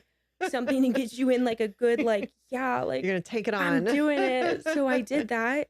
And then I took it the next morning to Palm Beach. Nice. That's awesome. And now I That's haven't done like a huge. rush hour thing yet, but I'm working in Miami on Saturday and I'm trying to hype myself up to maybe Yeah. try that, or Ashlyn will drive. Who knows? Yeah. I I think do have that's one other amazing. question That's too. amazing. You should be so proud of Yeah. yourself. No, That's it's awesome. Big huge. step for me. Huge.